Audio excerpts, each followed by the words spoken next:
Good evening. The special meeting of the Annapolis City Council for Monday, April 25th will be called to order at 7:05 p.m. At this time, would everyone willing and able please stand for the invocation given by Alderman Pfeiffer, followed by the Pledge of Allegiance. Mr. Mayor, I'd ask everyone for a moment of silence as we contemplate our work today, and in addition to holding your thoughts, Lee Boynton, who was a well-known local artist here in the community who did many wonderful pieces of art, including all of these here that grace our chamber today, who passed away over the weekend. So,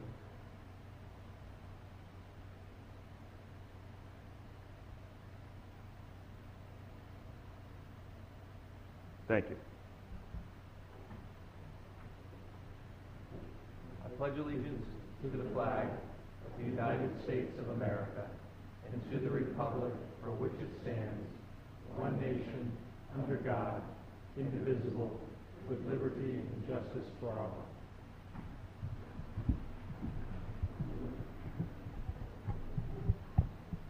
Madam City Clerk, would you please call the roll? Yes, sir. Mayor Panelides. Present. Alderman Budge. Here. Alderman Payon. Present. Alderwoman Pendell Charles. Present. Alderwoman Finlayson. Present. Alderman Littman. Present. Alderman Kirby. Present. Alderman Pfeiffer. Present. Alderman Arnett. Present. Thank you. Mr. City Attorney, would you please present our first item? Good evening, Mr. Mayor. The first item on the agenda is the approval of agenda. Mr. Mayor, Alderman Pan? I would ask at this time that 03615 be postponed for our consideration. The reason is that we have a joint working group with Anne Arundel County. Members were appointed by both the county and by you representing the city, and they have not finished their consideration yet of inadequate public facilities bill for the city of Annapolis. I think it's appropriate that we wait until they come up with a recommendation. I was probably more unhappy than any of my colleagues at the progress we've made so far. I contacted the county executive, and after speaking to people in his office, I'm satisfied that progress is being made, that they will come up with a recommendation in a reasonable period of time. And I mean, why do we have this commission if we're not even going to take into consideration what their recommendation would be? I'm not saying that we will necessarily agree with it, but I think we ought to have it in hand. Many of the people on the committee, the group, members of the group are what I would consider to be experts regarding this sort of thing, and it is a group that is clearly worth listening to. I'm not sure why. Well, it's on tonight because we assigned it to tonight's meeting, for sure, but I don't think we're any more ready to go forward tonight than we've been so far, and I think postponing it a reasonable amount of time. I had in mind the second meeting in June as a date certain. I think that would be appropriate. Thank you. Is there a second? Second. Discussion? Thank you, Mr. Mayor. So I think I have a few thoughts in response to the proposal. First, when we first postponed this matter to get the work group started, we didn't know what the work group was going to look like, and we didn't know what their objectives were going to be stated to us. We've since learned from the leader of the work group that there will be no vote taken. There will be no effort to reconcile opposing views. It'll be more of all of the reasons we've heard for and against this legislation summed up and delivered right back to us. So I think from what we've heard from the leader of the group herself, that work group is not going to advance this thought. Second, if you take a moment to follow the logical end of what you're proposing, that we wait until this work group concludes, that the work group has identified that the county's APF is not sufficient, that the work group is going to make some changes, following your thought to its logical conclusion, the following steps are going to happen. First of all, we're not going to get an answer by June. We've already heard from, again, this work group itself that's going to be sidetracking this issue as it deals with its budget issues, the county budget issues. So earliest I think we're going to hear something is July. And then the logical next step is if the county is going to take this up as advancing and improving their own APF, the county is going to take that on. And you know as well as I do, it's going to take a few months to draft legislation that is responsive to the work group. And again, this is just best case scenario. It's going to take months still for the county council to work through pros and cons and come up with a final result. It's then, so say that's 6 months from July. We're now in the winter. It's going to then take, again, best case scenario, our city attorney's office a month or two to come up with legislation that satisfies a follow-up, any sort of follow-up, no matter which direction we go. That gets sent to the planning commission, and before you know it, our term is over. And we're never going to end up addressing this issue. Second piece of that thought is this. This APF is based on the county legislation. If the county ends up changing that legislation, we're going to come back and say, well, we should change it too. Inherent in that is that we're going to be drastically looking at this APF drastically different. That's not going to be an amendment that we can just amend without public hearing. We're going to start from scratch. We're going to send that to Planning Commission after introduction. We're going to have new public hearings. So there's no logical conclusion from your proposal that ends up with this getting resolved and this staying alive. So if it's not going to stay alive at that end point, we might as well just dispose of it one way or the other tonight. Either vote for it or against it. We vote against it when the work group does its business, and then we wait for the county to do its business. It's going to probably be the next city council term until we pick up new legislation, and we will have satisfied the goals of those who want delay and those who don't want to have an APF on the city books. Alderman Payne? Mr. Mayor, I respect, but I strongly disagree with the timeline that's been presented to us. Contrary to what the alderman from Ward 5 says, I see no reason. I don't see the sky falling anytime soon on this legislation. I think that while we don't vote on it, propose it one day and vote on it the next, I don't see that it being anywhere near as drawn out as this is. We can do what we have to do. We have no control over what the county council does. I think that we can certainly get this done in a reasonably timely manner if we wait for the recommendation. There's nothing that wasn't pretty much known when we agreed to participate in this.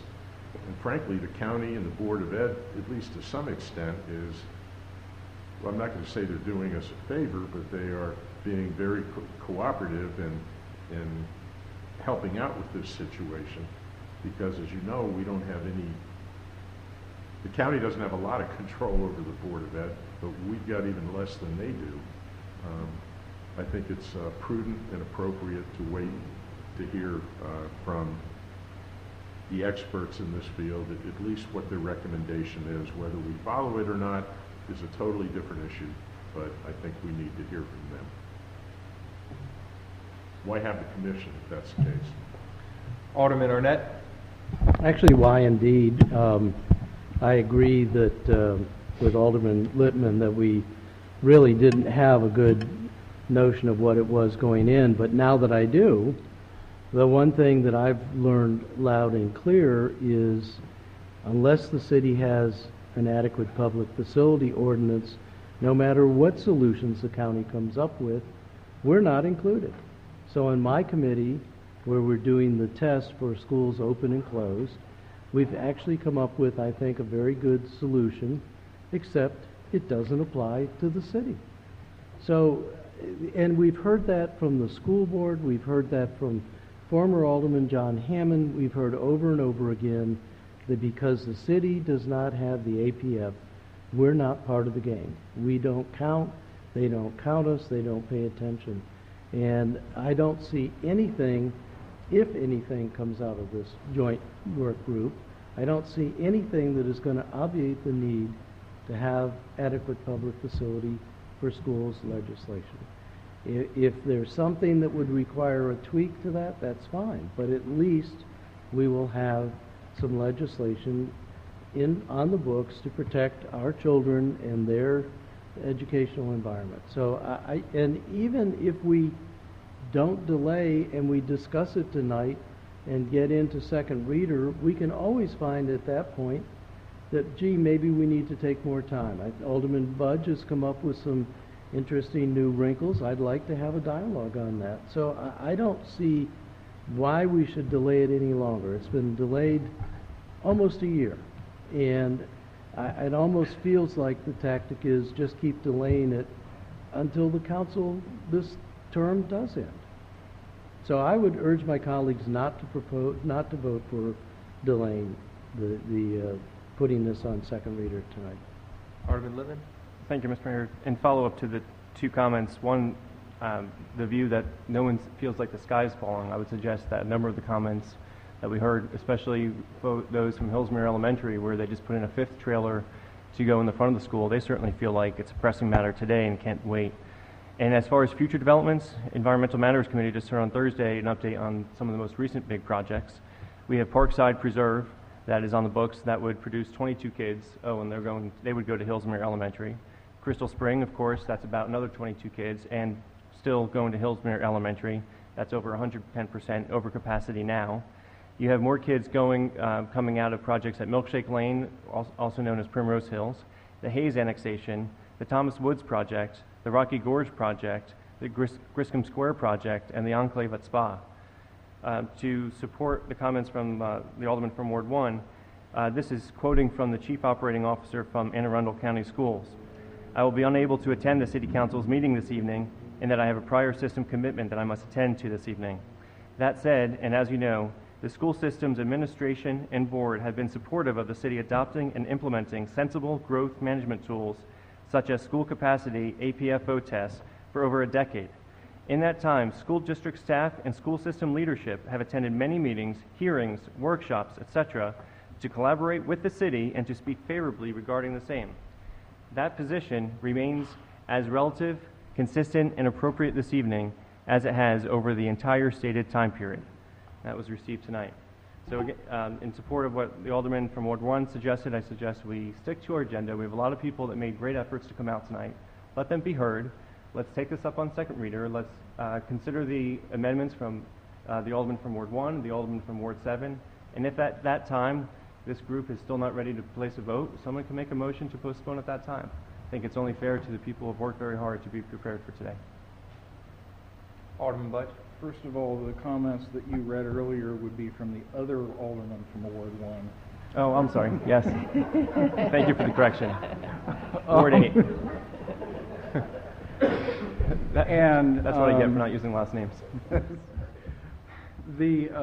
I feel very much like we, when we entered into the joint task force with the county and the school board, we delayed this legislation in order to give that task force a chance to work something, to see if it could work something out. And we're at the stage now of proposing to change horses in midstream. I think that's unfair to everybody who has worked on the task force. And I support Alderman Payone's motion that we should wait at least until late June. I think if you're saying we're not going to hear anything till July, well then July, before we rule on this. I feel very strongly that we should have an adequate public facilities ordinance, but timing is everything, and I don't think timing is correct right now. Alderman Pfeiffer? I wasn't planning to get into this, but I do think it's worth noting that this council, before I was on it, I think 2007, 2008, considered adequate public facilities for schools. 2013, before you joined us, Mr. Mayor, we considered it.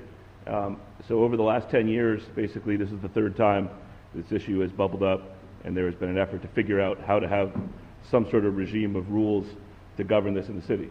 As far as I understand, and talking with folks from another state, we are the only jurisdiction in the state of Maryland that does not have an APF for schools of any kind. In some small places, they take from the county they're in. In places like Rockville, they've carved out their own rules within Montgomery County's rules. But the end result is, for 10 years, we've told our constituents that we can't figure out how to do something that fits for us. And so if the will of the council tonight is to wait till July to see if we can figure it out, then so be it. But I'd rather see us try and get into it and figure out the amendments and see if there's a way we can get a majority to move forward sooner rather than later, because it's been a long time coming.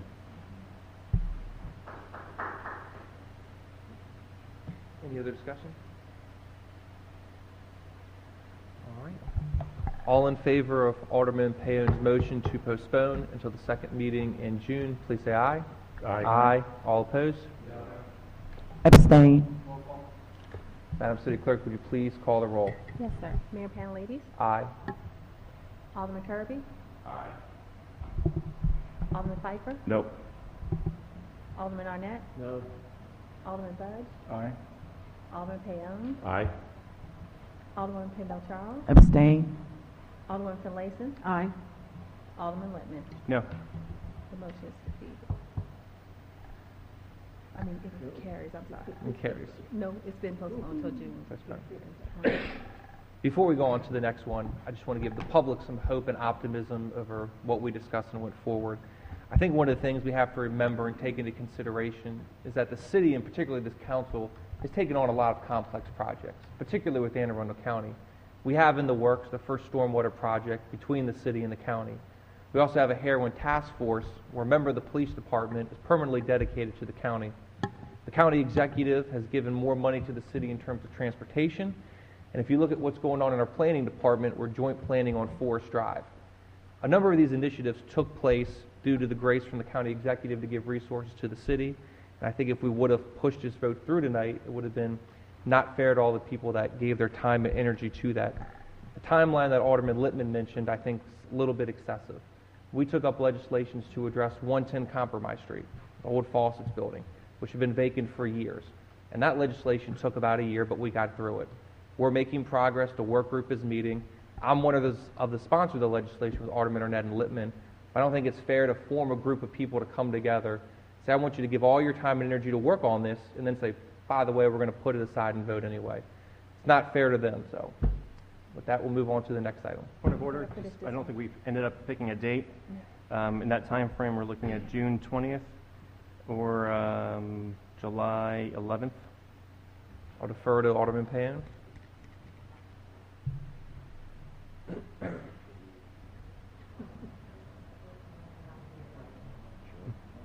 The July date. July 11th. July 11th, that's correct. I'm sorry.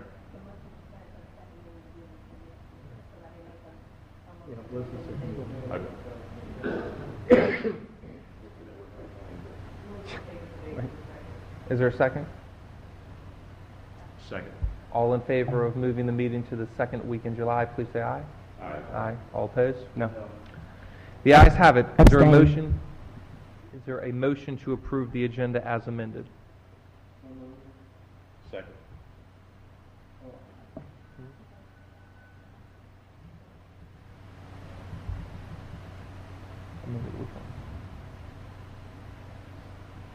Oh.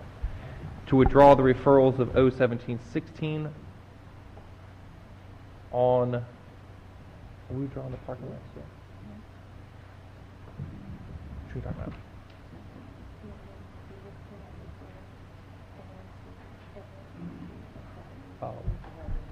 One thing people wanted to add on second reader, which was 01716, the lease of public parking lots to the Fresh Farm Market, Inc. on second reader to tonight's agenda.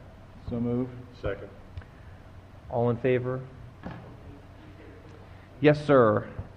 There was a motion to add 01716, the lease of public parking lots, the Fresh Farm Market, Inc. on second reader to tonight's agenda. All in favor, please say aye. Aye. All opposed? The ayes have it. Now is there a motion to approve the agenda as amended? That's the next one. So So moved. moved. Second. All in favor, please say aye. Aye. Aye. All opposed? The ayes have it. Mr. City Attorney, would you please present the next item? Mr. Mayor, the next item on the agenda is a ceremonial item beginning with ID-89-16, Annapolis Proclamation for Municipal Clerks Week. All right. Would you we go to the front table? Or you You're right. want to come down towards the center? Would you come forward, Hillary?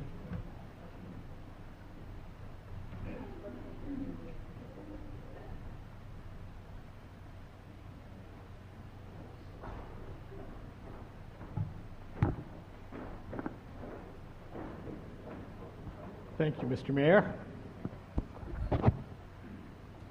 Ladies and gentlemen, I'm reading a proclamation. Whereas the office of municipal clerk, a time-honored and vital part of local government, exists throughout the world, and whereas the office of the municipal clerk is the oldest among public servants, and whereas the office of the municipal clerk provides the professional link between the citizens, the local governing bodies and agencies of government at other levels, and whereas the city of Annapolis is proud to have City Clerk Regina Watkins Elkridge and Deputy Clerk Hillary Rastovich as our representatives, serving as the information centers on functions of local government and community, and whereas municipal clerks continually strive to improve the administration of the affairs of the office of the municipal clerk through participation in education programs, seminars, workshops, and the annual meeting of their state, province, county, and international professional organizations. And whereas it is most appropriate that we recognize the accomplishments of the office of the municipal clerk. Would you like to add something, Mr. Mayor? I'd love to add something. Now, therefore, I, Michael John Panelides, do hereby proclaim this week to be Municipal Clerk Week in the city of Annapolis. Congratulations.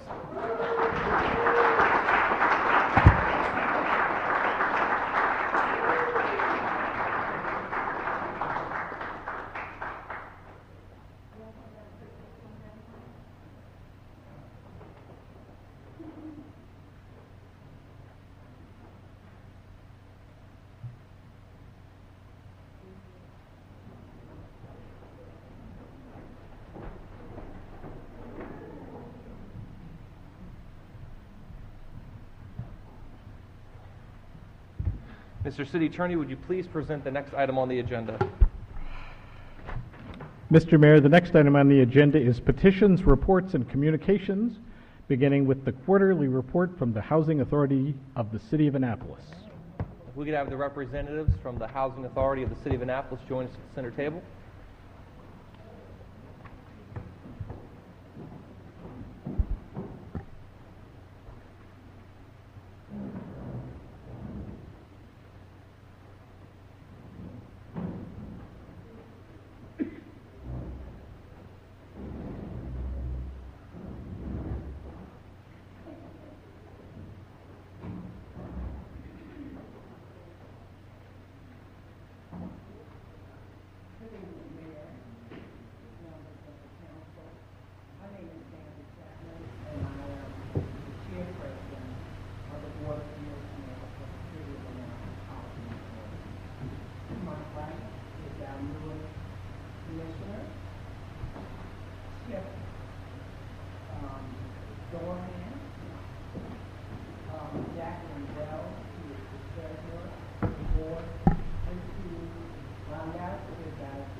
Excuse me, Mr. Chapman, would you make sure that light's illuminated?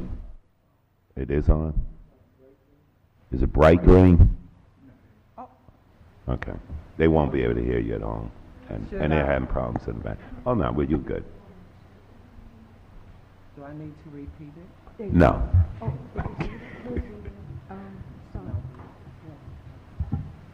Good evening, everyone. Our redevelopment and modernization projects for the Housing Authority at the present time, Oberry Court and College Creek Terrace is in its third phase, and with its third phase, it's 90% completed. Leasing has started already, and we look like probably by May 1st, our first residents will be moving in to Oberry Court Phase 3. I'll skip Newtown 20 and Woodside Gardens for right now, Morris Blum. I'll go to Eastport Terrace. We have a grant through the Maryland Energy Assistance Program, and with the aid of Anne Arundel Development Services, we're providing retrofitting of Harbor House and Eastport Terrace for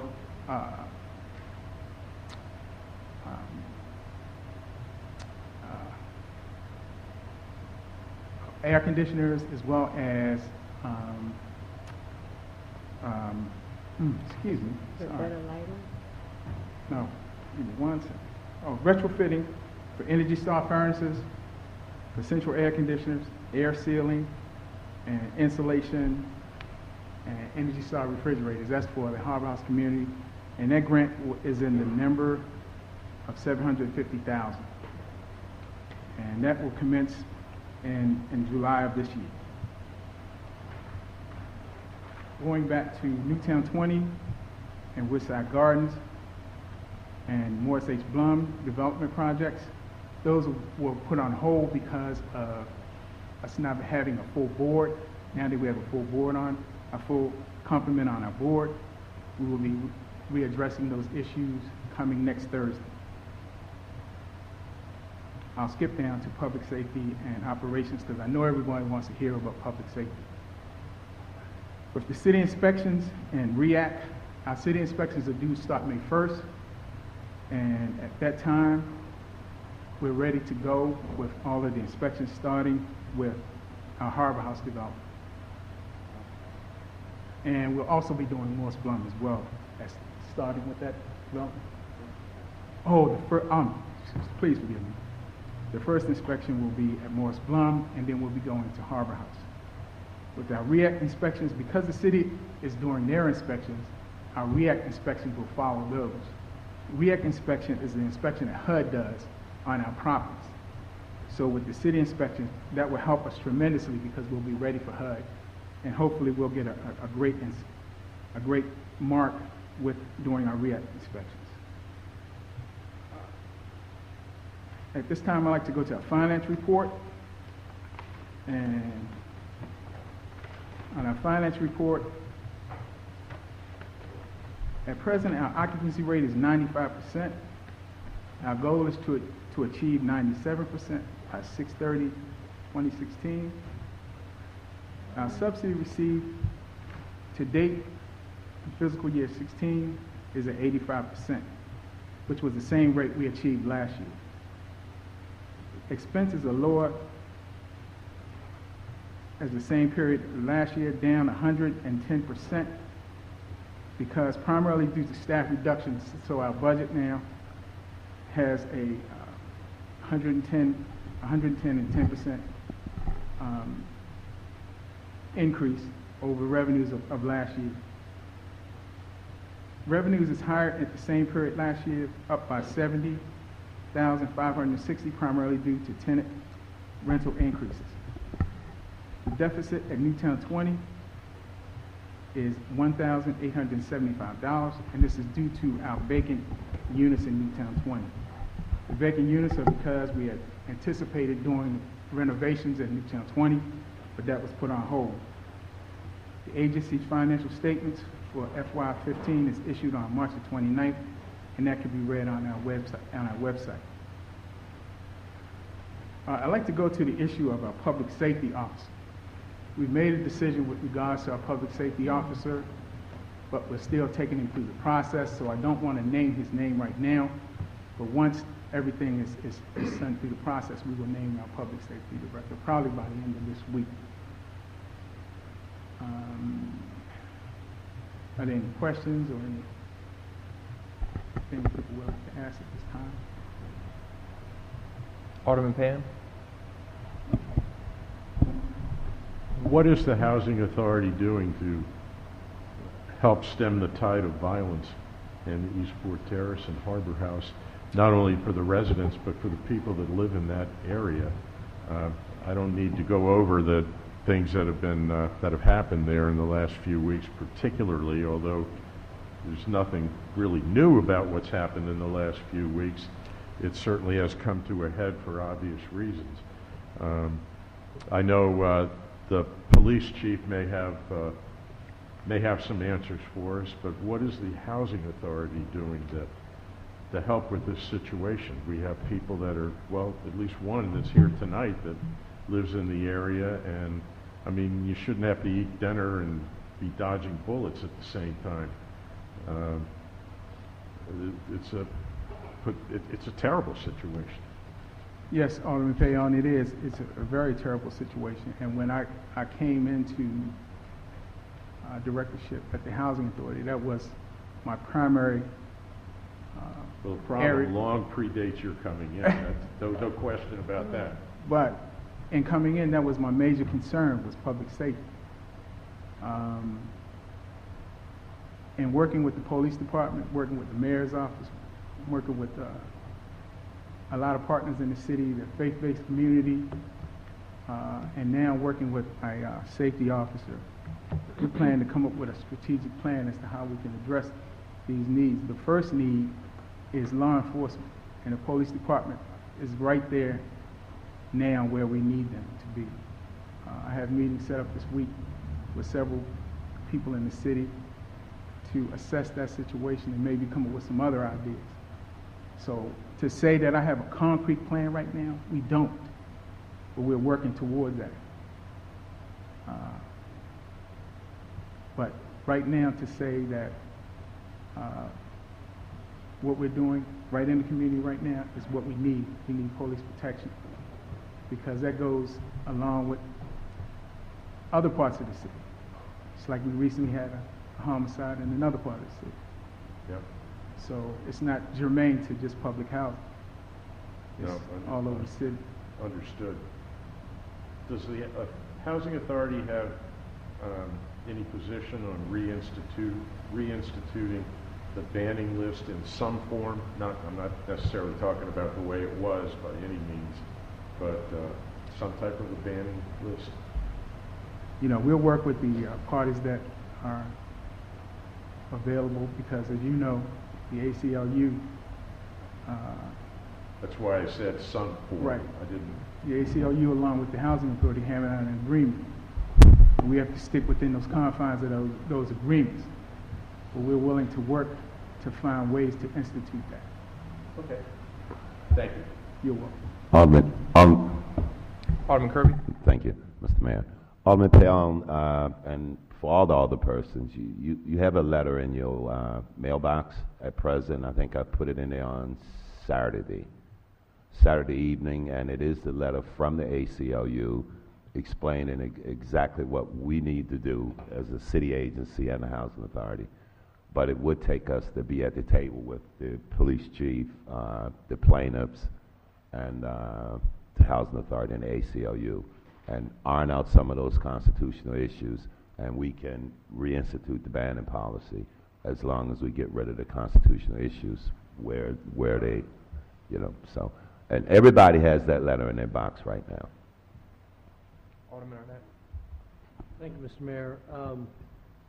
Mr. Colbert, I enjoyed the short time we've had to work together, and I think we've made a good new start. But I have to relay to you a comment that came to me after our community meeting at the community center, and your comments about getting the safety officer on and then working on a plan. And this person said to me, so far all we've heard is you have a plan to make a plan. And I think that the community is anxious to get beyond the planning phase and into the action phase. I know when we had a meeting with the mayor, we talked about things like cameras. We talked about more coordination with the police department, more presence, more visibility, and those sorts of things. So I understand and respect the fact that obviously we need to get the new safety officer on board. We can't do anything with that person until they're in place. But I would hope that, I know the Housing Authority has had safety plans all along. I would hope we're talking about refinement of existing plans in a very short period, and much more about enacting plans, I think there's going to be an awful lot of things where the city and the housing authority are going to have to work together to find the funds that we're going to need to enact any kind of plan. And so I'm hoping we can quickly get to that phase where we have the plan, and now we can go out and sell the plan to various grant-giving organizations and other institutions where we can find the money. I thought we had a very good dialogue between our chief of police and you about cameras, and Yes. maybe we could get the cameras. I know you've applied for a grant. Yes. We could get them first, and then we could get reimbursed out of the grant. That's the kind of urgency and quick action I'd like to be able to take back to my constituents. I think you'd like to take it back to your constituents. You have an awful lot of constituents in the housing authority, and I think they're waiting to hear what we're going to do just as much as my constituents. So I hope we can get a little pace going, and I'm Yeah, certainly available to help with that.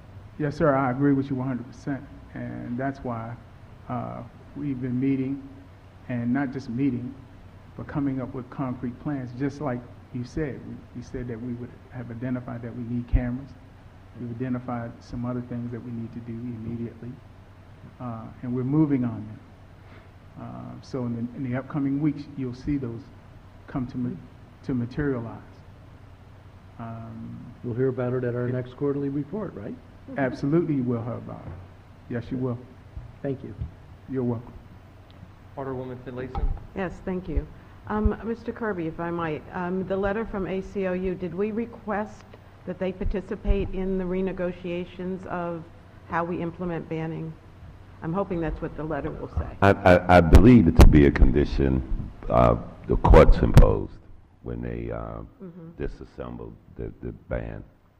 Because the Public Safety Committee has been asking to get everybody at the table to come up with a banning policy that everyone can live with, for lack of a better description.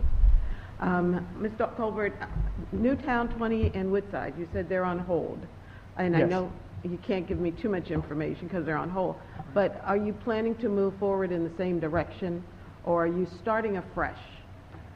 I would think because we have just about a completely new board, that we'll probably be starting fresh, given the circumstances of what happened in Newtown 20. With the application that was submitted, it didn't meet the first round of funding.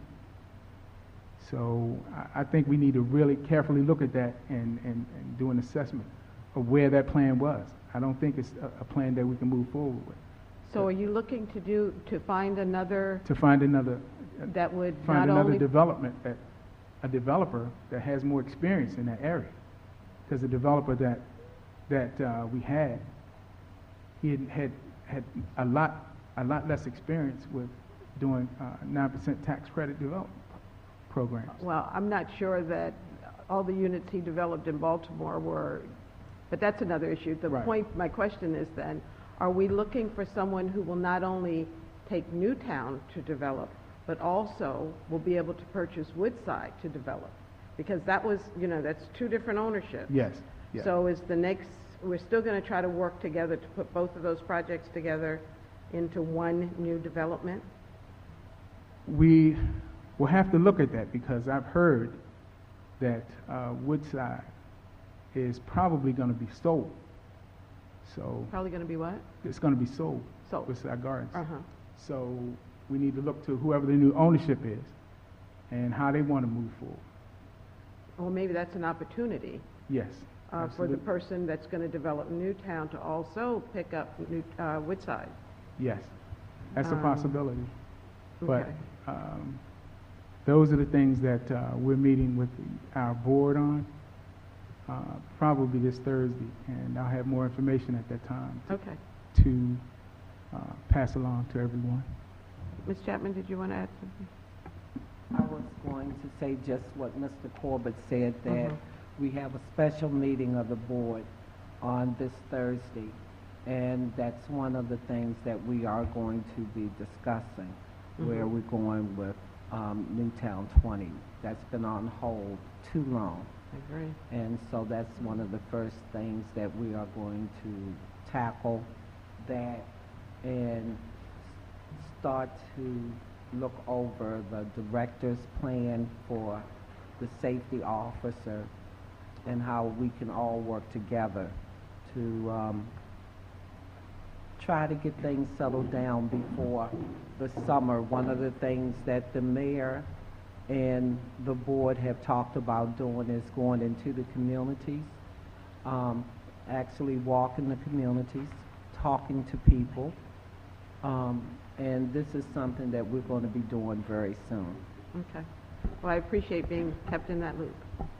You will know. Thank you. We will make sure everybody is. I think that was one of the most fascinating parts of the job when I first came on, was taking a tour of all the city facilities, going to each of the housing units, visiting the parks, the different parts of the city. And so when Ms. Chapman and I had spoken, I look forward to going back out there. I plan to be at the inspections initially, and I plan to do some just walking around talking with people now that the weather's getting warmer. It'll be good. Alderman Kirby? Yes, thank you, Mr. Mayor. Mr. Corbett, I have been meaning to reach out to you because last Thursday we had a work session here with Mr. Briano,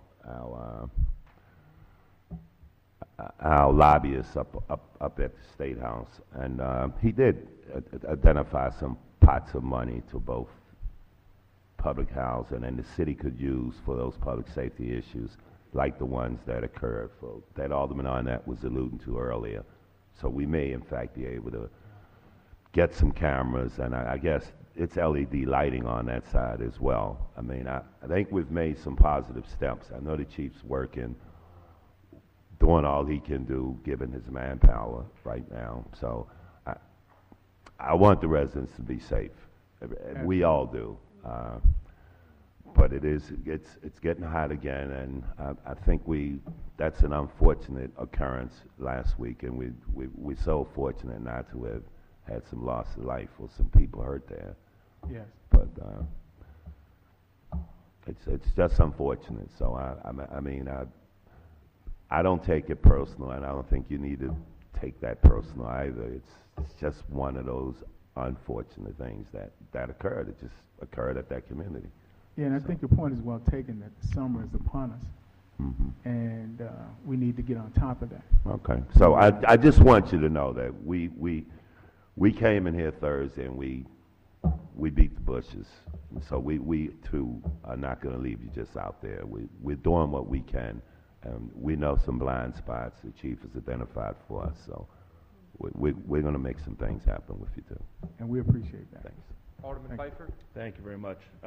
Thank you for obviously taking the time and answering these questions. No problem. The rise in crime obviously is alarming, and these sort of high-profile shootings. But the mayor's comment about the inspections jogged my memory about that. Obviously, that's something new that you're dealing with. The city inspections that'll be starting soon, right? In the matter of Yes. May 1st. First, May. 1st May. Okay. And obviously, you have to assume that this will probably identify some units that will need repair, and I guess I'm curious what sort of systems you're putting in place, what sort of plans to deal with that, if those have to be dealt with Yes. sooner rather than later. Yes. Accompanying the city inspectors will be our staff as well. They'll identify what needs to be taken care of and generate work orders from that, and then the work orders will be completed by our staff. Do you have what sort of, like, at any one time, how many sort of available units if people have to move while their units are being repaired? How do you handle that? Just for my own benefit, as people ask me about it. Hopefully, we won't have that many units that need to, where residents have to move out. Like the repairs could be done. The while repairs people- can be done in the units while they're there. I see. We've tried to identify all of the units that need major repairs or structural repairs, things that would be major, and we've tried to minimize that. So hopefully, we won't be having residents to be relocated, because that can cause other problems as well. Understandable. Okay. Thank you. You're welcome. Is there anyone else?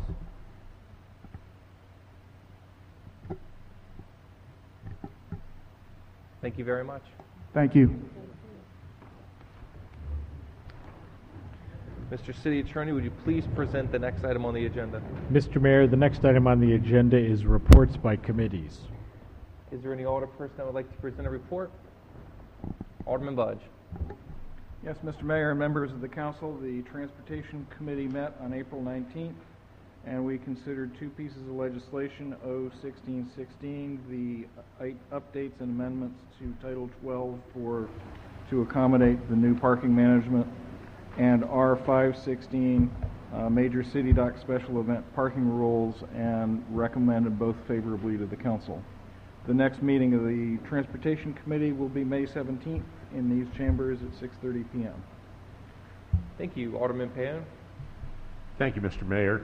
The Economic Matters Committee met on April the 18th right here in these chambers, and we considered 4 matters of legislation, among other things. R-1416, major city dock special events parking rules, the city dock lease of city dock space to Chesapeake Marine Tours, the city-sponsored events in fiscal 2017, and finally the itinerant merchant sales in the historic district. We recommend we agreed to recommend each and every one of these favorably to the council as a whole. We will be meeting again next month at 6:30 on May the 16th, right here in these chambers. As always, our meetings are open to the public, and I would invite members of the public to come in and give their opinion on legislation and other matters that we are dealing with at that time. Thank you. Alderwoman Finlayson. Yes, thank you. Public Safety Committee. First of all, I'm sharing with you a newspaper that's called the Fire Dispatch, which highlights fire departments all over the state of Maryland, and the city of Annapolis has an article, which I'll share. This article, well, actually there's several articles, one on our debriefing after Storm Jonas, one on a dwelling fire, a picture during our St. Patrick's Day parade, and then another picture of a retirement of some of our officers. Most significant, the title is Annapolis Fire Department Working Together for a Safer Annapolis, and it's written in collaboration with our fire chief and Mr. Carol Spriggs, who's president of Local 1926. So a collaborative effort, and so I'll pass it around for my colleagues to see. At our last Public Safety Committee meeting, we had an update from Chief Priestoup. He gave us the latest about the incident at Harbor House and a community meeting that took place on the 18th. He talked about deployment of officers and how they're being redeployed to address some of the more urgent needs in our community. He talked about the banning policy, the NET team, and overtime and a records management system. We also had an announcement. Please put it on your calendar. May 18th from 7 a.m. until 1 p.m. is our active shooter exercise that's being run by the police, fire, and OEM. Deputy Chief Simmons and Outreach Coordinator Miller gave us a rundown of what the exercise will look like, once again preparing us for any eventuality. We also heard from Chief Stokes and Battalion Leader Butler about active shooter safety equipment that the city has been able to acquire that pretty much looks like a bulletproof vest. I forgot how much these cost. I think about $30,000. And the city has been able to acquire more of them through grants, so help to better protect our officers and our firefighters. We heard from the Department of Emergency Management on our Emergency Action Plan initiative. They have been working with the business community and nonprofits to make sure that they are prepared. Connie Del Signor and Cardi Templeton attended the meeting and presented how information about how their businesses are preparing and working with our department. And the last item was the Continuity of Government Memorandum of Understanding between the city and the Board of Ed, which will provide us a facility in the event that council chambers in this building is not accessible. So we had a full meeting. The next meeting takes place on Monday, May 16th, 5 o'clock here in council chambers. And we did act on two pieces of legislation, which I think we'll hear about later, O-1660 and R-0916, O-16. And both were approved favorably, one with recommendations. Thank you. Thank you. Alderman Lippman? Thank you, Mr. Mayor, colleagues. We, Environmental Matters, met last Thursday. We considered briefly O1016, that's the water service billing adjustments. We postponed again, still looking for some information that was not available. We also considered O1216 in conjunction with CA 116, that's the reorganization legislation. We recommended favorably. After a lot of deliberation and questions to staff and responses that were satisfactory. We also briefly took up O1516, that's the lease of city dock space, recommended favorably, and briefly took up R1616, that's the B City USA, recommended with amendments. We also, as I alluded to earlier, got an update on the Forest Conservation Act projects, of which there are many, as I remind you. Many of them are in the status of looking for a grading permit, which is one of the final steps. So this city is getting ready to see a lot of construction. And we also heard from the Annapolis Environmental Commission, which we are trying to make a regular part of our meetings. Thank you. Alderman Pfeiffer? Thank you, Mr. Mayor. The Finance Committee continues our meetings around the budget. We will meet tomorrow from 2 to 5 o'clock in this room, as well as Thursday from 2 to 5. These two sessions will be designed to hear from the different department heads about their budget requests and sort of look at what's changed from last year's budget to this year's budget. It'll be obviously open to the public, and hopefully will be televised. People will be able to watch later, but it's usually a pretty good exchange between the issues the aldermen are thinking about and all of our colleagues who take part in that exercise with the department heads. So thank you very much. Alderman Arnett? Thank you, Mr. Mayor. The Rules and City Government has had several meetings where we've taken up two major initiatives. One is the legislation on hawkers and peddlers, which seems to generate quite a bit of interest, particularly from the business community, and the other is the two pieces of legislation that deal with the city's reorganization. We continue that work, and we'll meet again on May 10th at 3 o'clock, right here in these chambers, right here in River City. Anyone else? All right. Thank you. Mr. City Attorney, would you please present our next item? Mr. Mayor, the next item on the agenda is comments by the general public. During comments by the general public, you can speak on anything that you would like that's not already scheduled for a public hearing. The first three people signed up to speak are Jessica Packler, Ted Weber, and Joel Bucker.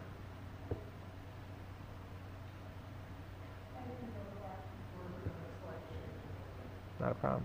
If you could just state your name and address for the record, please. Ted Weber, 1022 Park Avenue. Can you hear me okay? I'd like to play something for you.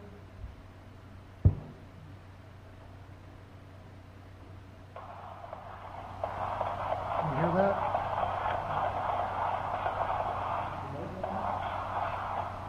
Microphone's on. Can you hear me okay?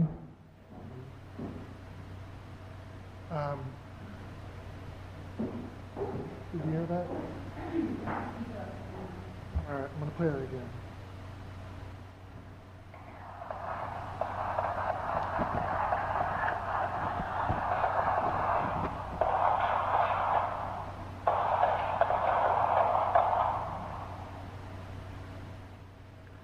So that was Sunday at 4:10 a.m.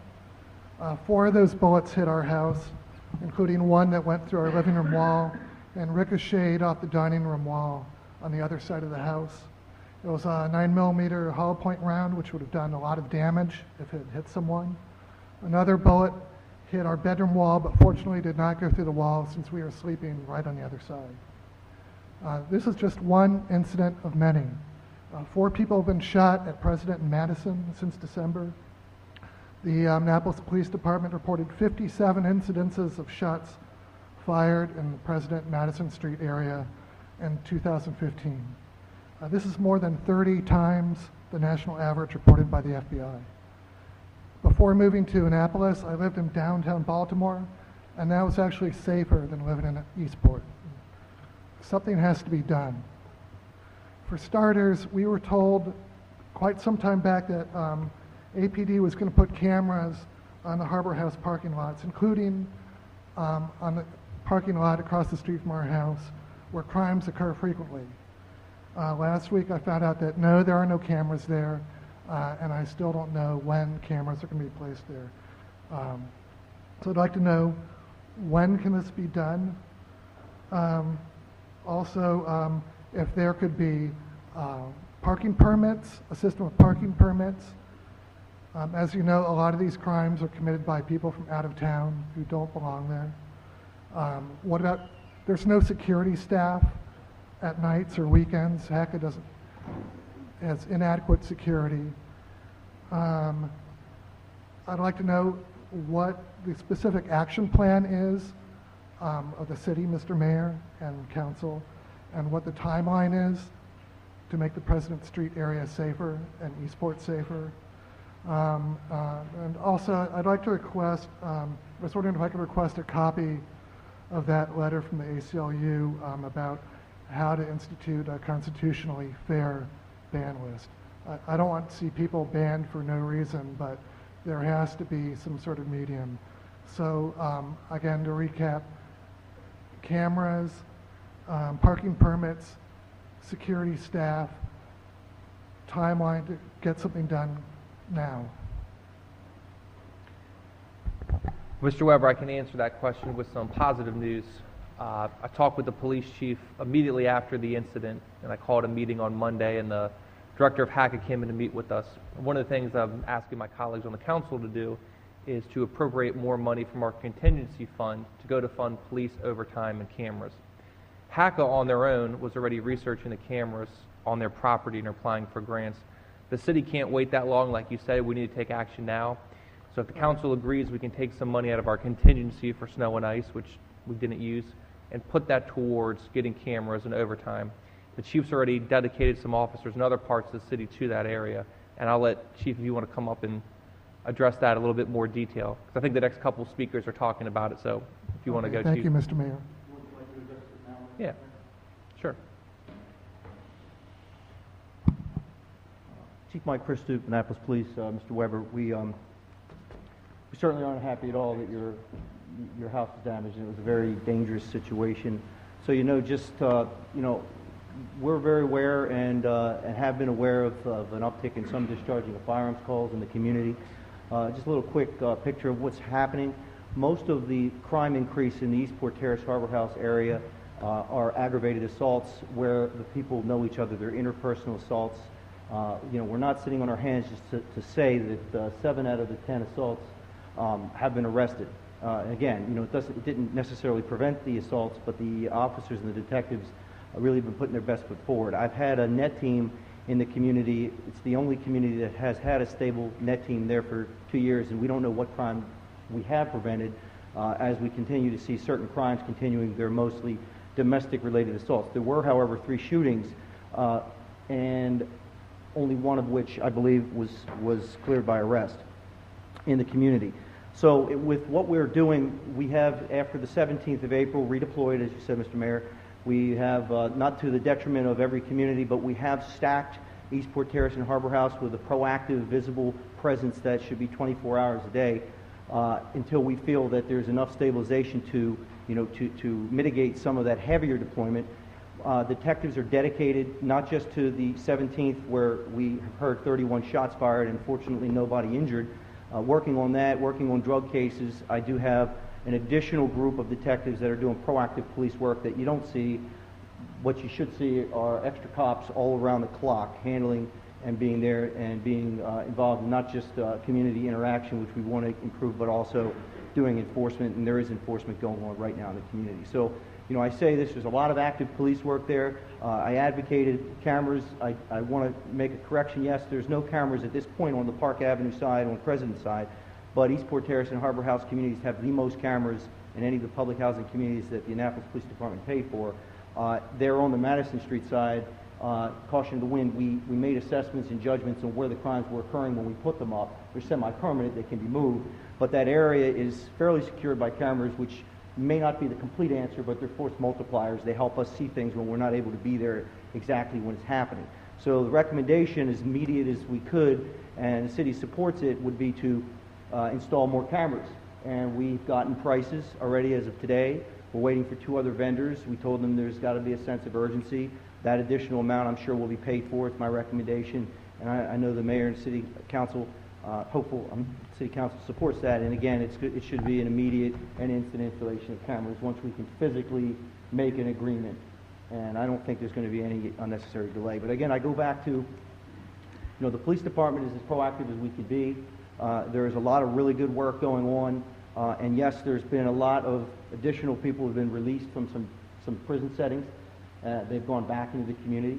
I think banning is, I want to say ineffective, because it is ineffective, but it's not being enforced, and that makes it even more ineffective. And we've advocated for a much stronger banning policy. I don't know whether housing has actually read the court order that may preclude action without consent of parties, but I think that the city is actively involved in looking into those issues too, because we share the public safety concerns with housing. So I think that a better banning policy, more cameras, and continued police presence and investigations can make a big difference.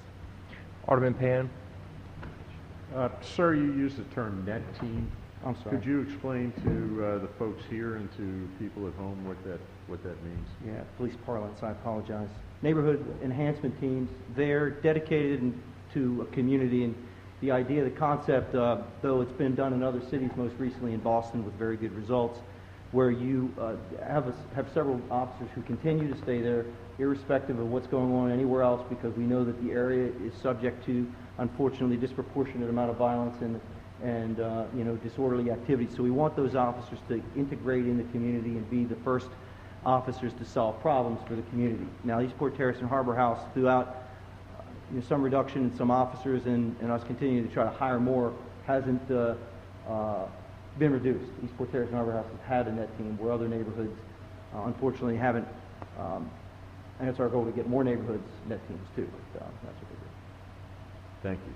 Alderwoman Finlayson. Yes, thank you. Chief, the incident that Mr. Weber referenced, have we had any results in resolving that case? And was it 2 different groups? And were the cameras instrumental in us nailing down the culprits? Well, the last question, there were no cameras that we have found that captured any of the footage. We know that there was cameras with audio that privately owned that captured the sound. We have not made arrests yet. We do have people of interest. We have and continue to talk to people who we think have a lot to do with it. We're not done. We're, if anything, in the middle or in the beginning middle of where we have to be. We know that there are at least 3 different types of weapons. We know that there is possibly 3 or more people involved. We don't know whether they're gangs or groups, and I'm not at liberty to really discuss the inroads of investigation right now, but I can tell you that there's a dedicated team of detectives that their job is going to be to get to the bottom of it. We're not going to stop. What are the hours of the net team in that community? The net team has flexible hours, but mostly at night.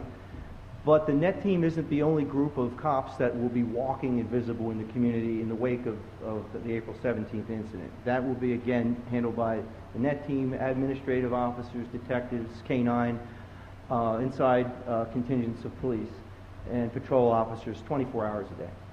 Okay. Thank you. Thank you. Alderman Arnett.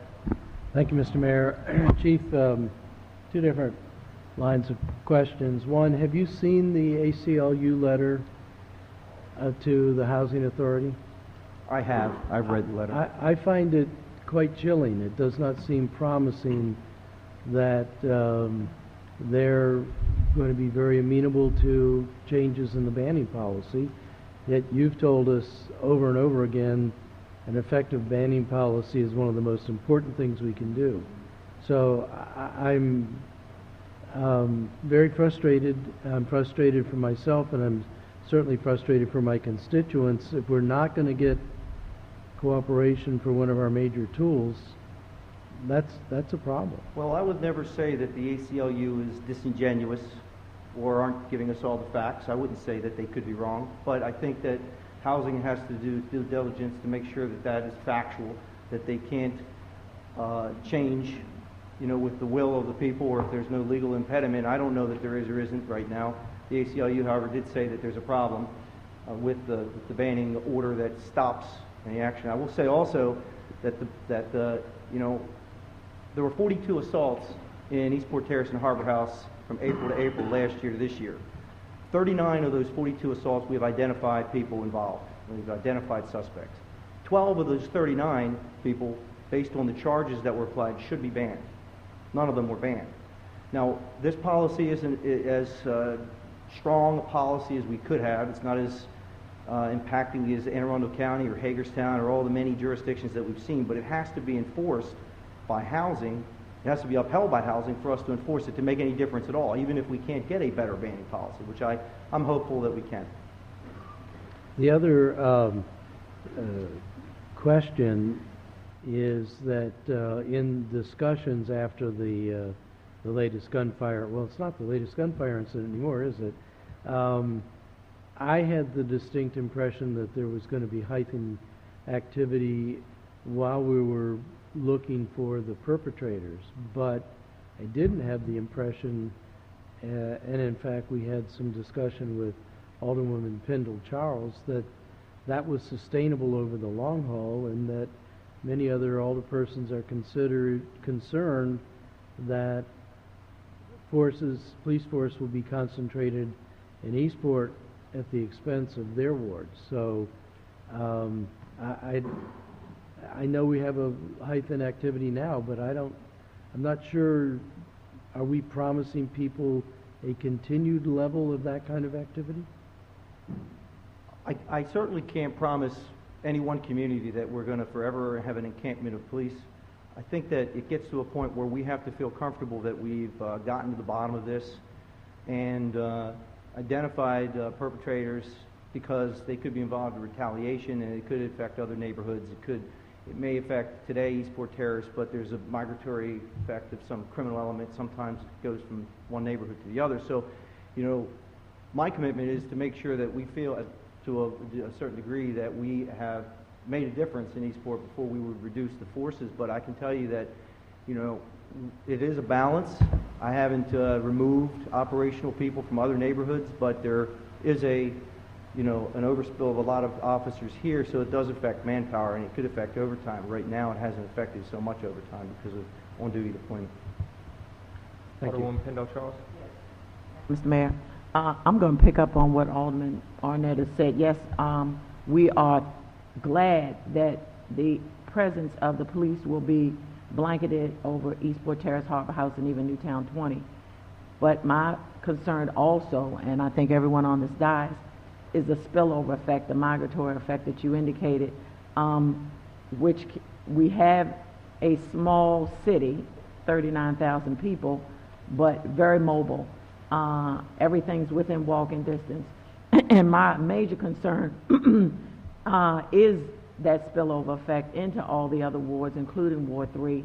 And we've discussed that before, and I've made it clear that I really don't care how much it costs. There is no price on public safety. And I think pretty much, if not everybody in this room, can agree with me. That's always the problem. I mean, the homicide that occurred over the weekend was in Ward 3. And I'm extremely concerned because I know a lot of the people in that community, related to a lot of people in that community, and I'm really very concerned about not only that community, but every community in our city. But like I said, we cannot put a price on public safety. And whatever it takes, being a retired prosecutor in Baltimore City, whatever it takes, we need to be able to do that to assure our residents within the entire city that we are there for them. We know we're there for the folks in Harbor House and Eastport Terrace and Newtown 20. They had the incident. But we also want to ensure that everybody is covered. It's extraordinarily important, and we've had some discussions about some things that we're going to work on, but I want to make it perfectly clear that there is no price on that. That there is no wiggle room on that. We must be vigilant in what we do. Well, we're not going to let any part of the city down, and we're not going to be shy from using overtime if we have to do that. So I do appreciate your comments, and the police department's going to do whatever we have to do to keep everybody safe. And additionally, the summer months are coming. It's getting warmer. Ward 3 has some huge events, outdoor events coming up. And I am somewhat nervous about all that. And I have indicated that to the Greater Parole Community Association, who's sponsoring these events, that we need to be cognizant of the summer coming. And hopefully nothing will happen. I appreciate that, but for the public to know, I want to be very clear. The uptick in violence in Annapolis, and there has been, is by and large due to domestic assaults and assaults where people know each other. Now, that doesn't make it excusable or good, because there are bullets when that happens that sometimes miss their intended targets, and that's not, we don't want any bullets. But I will say that most of the crime are interpersonal assaults. There is an increase in discharging. We've seen these numbers twice as high as they were 8 years ago. Again, we're not happy with the increase from last year and the year before. So we know there's more to do, and we have done some strategic changes, and we're continuing to look at our strategies going forward. And I think nothing should be off the table as far as discussion is concerned about what we can do. Of course, some things may not fit our town, our city, but I think everything should be on the table for discussion. Thank you. Alderwoman Finlayson. Yes, thank you. Chief, going back to the banning letter from ACLU, it sounds, and I just skimmed the letter, but it sounds like they have given HACA a banning policy. Do you know whether that's the policy that's being used today? It's the policy, when they were part of the negotiation process between plaintiffs and housing, it's the policy that was decided on. It's in effect now, but it's dormant. It's not being followed by housing. Okay, because this letter sounds pretty strict in that they're saying you cannot change the policy that they have given or agreed to. The letter I received said there's an attachment A to the agreement. Perhaps the law office reviewed it. I did not get the attachment. We don't have the attachment. The attachment would go on to describe the court, or would go on to, I guess, incorporate the court order or the consent decree, and I don't see that here. ACLU says that parties to the agreement have to decide, but I don't know if that is, that's their read of what that says. I haven't read it. Maybe you could request that from I think it's a public record. I did send email, and I'm speaking with Mr. Leahy about us law getting it, reviewing it from law, and helping housing if we can. My other question has to do with the new security officer that's being hired. Are you helping facilitate them bringing on the security officer and having some impact on what the authority of that officer will be? Thank you. When they made a quick hire a month or two ago, we were very involved. We met quickly. We gave our opinions. That person had opinions too. We were very happy preliminarily with the approach that would have been taken. Because there's no security director in place yet, we haven't. But when there is, we will. And we'll meet again, and we'll share our feelings and what we feel need to be done, and the speed with which we need to do it, which is fast, some things. Mostly, I think a good security director will work with us and share information real time with us, show up and debrief us, and be receptive to what we tell that person as to what the problems are. They can act internally to rid the problem from the community with their administrative ability to do that, and then we would do the same on our end. So all that is a cooperation that we expect to get. Well, maybe you could reach out to Mr. Colbert and let him know that you're interested right from the start. Yeah, and he knows, because Okay. and by the end of this week or whenever, we'll be the first to sit in the office with the person. Thank you. Thank you. Alderman Lippman. Thank you, Mr. Mayor. Chief, I have questions that are slightly off topic. How many officers do you have? Currently, there are 110 officers. And how many do you have budgeted for? 114. Okay. There's a provision in the code regarding adequate public facilities as it's written today, having nothing to do with the legislation that we talked about earlier, that says the ratio of police officers authorized in the current city budget to city residents shall not be less than 3.2 officers for every 1,000 city residents. Do you know where that 3.2 officers per residence might have come from? I think that, and I was made aware of the language, and I think that predated me, so I don't know how that came to be. While versed in the code regarding APD and the police, I was not aware of that part of the provision of the charter. I don't know, because if you look at national standards, and they're all over the board. I mean, there are some cities like Baltimore that have over 5 officers per 1,000 people. There's some that have 6.8. There's some that have 1.6, or maybe Scottsdale has 1.2. So I think a lot of it has to do with the opinion of the public and the political folks in the city at the time when it was made. That we do have 1 million visitors a year. We have a very high housing population that has some predisposition to some crime in the area. And again, I think it's a function of what proactive police work, what you can afford, and what the community understands to be. And then the police chief at the time may have had some involvement in that discussion, but it was before.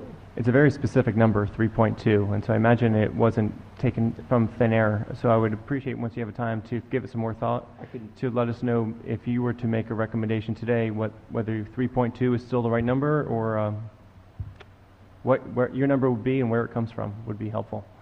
Okay. Certainly this provision throws any project seeking an APF into question, because clearly we don't have the required officers in our city budget, which, certainly, as you know, police is one of the factors for APF. I will do. Thank you. Thank you. Anyone else? Thank you, Chief. Thank you. Thank you. Next speakers.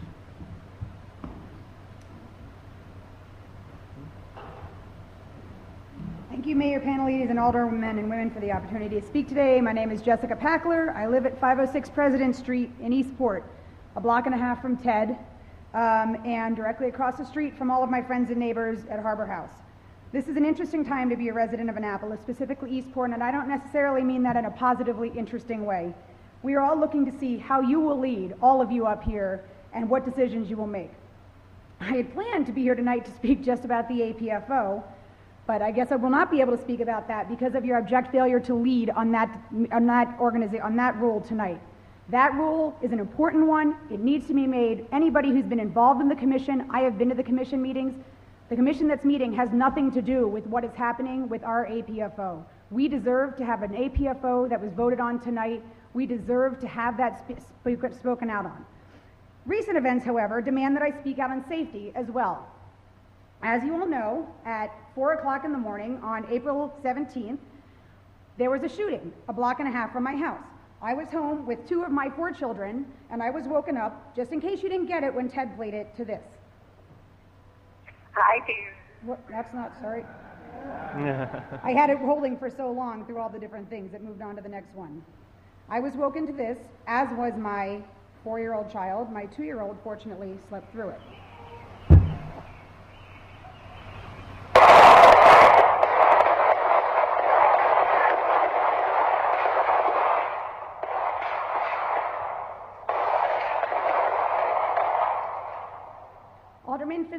Alderwoman Finlayson, we don't have an eventuality of an active shooter situation. We had an active shooter situation in Eastport. There was another shooting this past weekend, shots fired.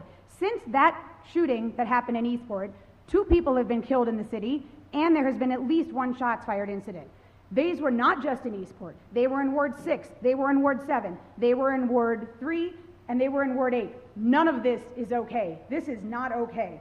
Our city deserves better. Black or white, rich or poor, we all deserve to live in a safe community. This year has not been a good one for our community, and we need your immediate and direct action to make sure that things improve. We do not need plans to have plans. We do not need more committee meetings. We do not need more discussions. We need action. We are tired of hearing excuses and explanations. I have heard over and over and over again since Christmas Day, when somebody was shot 2 blocks from my house, that it's targeted shooting, that it's people who know each other, that it's domestic incidents. None of those people are sharpshooters.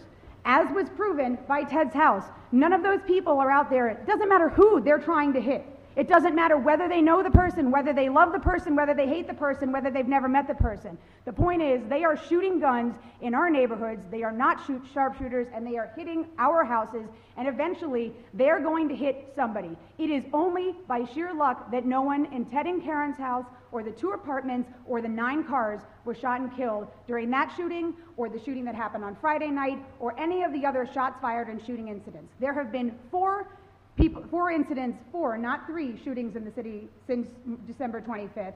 1 of them died, and only 1 of those has been solved, and that person turned himself in, okay? He turned himself in. HACA has we want specific plans and proactive decision-making. HACA has a new director who's expressed his commitment to change, and we need you all and the police chief to be equally committed. I've talked to the detectives, I've talked to the officers, I've talked to the captain. I've been told that we do have cameras on Madison Street, but of the 4 shootings that occurred on Madison Street, none of the cameras were properly positioned in a way that they could use those cameras to find them. Not to mention, the camera quality is so poor that at night you can't actually see what's happening in the cameras. I know that there are cameras in other parts of the cities that have fantastic quality, that you can see perfectly. The cameras in Eastport, you cannot. We need not only cameras, but we need good cameras, and we need them now. Because if we can't have officers on the street all the time, because they do need to be everywhere, you're exactly right, they need to be all over our city, we need to have other things. I've been told time and time again that the cameras are not staffed. There's no one to sit there and watch the cameras. So we need to get working on that, so that when crime is occurring, someone is sitting there watching the cameras and saying, I see a crime occurring, go get that person. We all know, every single person here knows that the people that are committing these crimes are coming in from outside of this city for the most part. They're coming in here, and they're coming here to do their dirty work because they aren't afraid of our police force. They are not afraid to come into the city of Annapolis and deal their drugs and do their business and shoot their guns. They're not afraid. We need to make them afraid so that the rest of us don't have to live afraid. I love living in Annapolis, and I love living in Eastport more than probably anyone here. I've been here since I moved here when I was 22, and I have chosen to be here. I wasn't born here, I chose to be here. I have been here my entire adult life, and right now my family and I are having to make the decision between choosing our home and our neighborhoods that we love and our family's safety. And that is not a fair decision for anybody who lives in this town to make. Whether you rent, whether you own, whether you live in public housing, it is not fair. It is up to you all to not just talk about it and not just have committee meetings, but to make change. And if it means that people need to go because they're not making the changes that need to be made, then that needs to happen. We need to have action, and we need it now. We don't need it in 3 months. Thank you.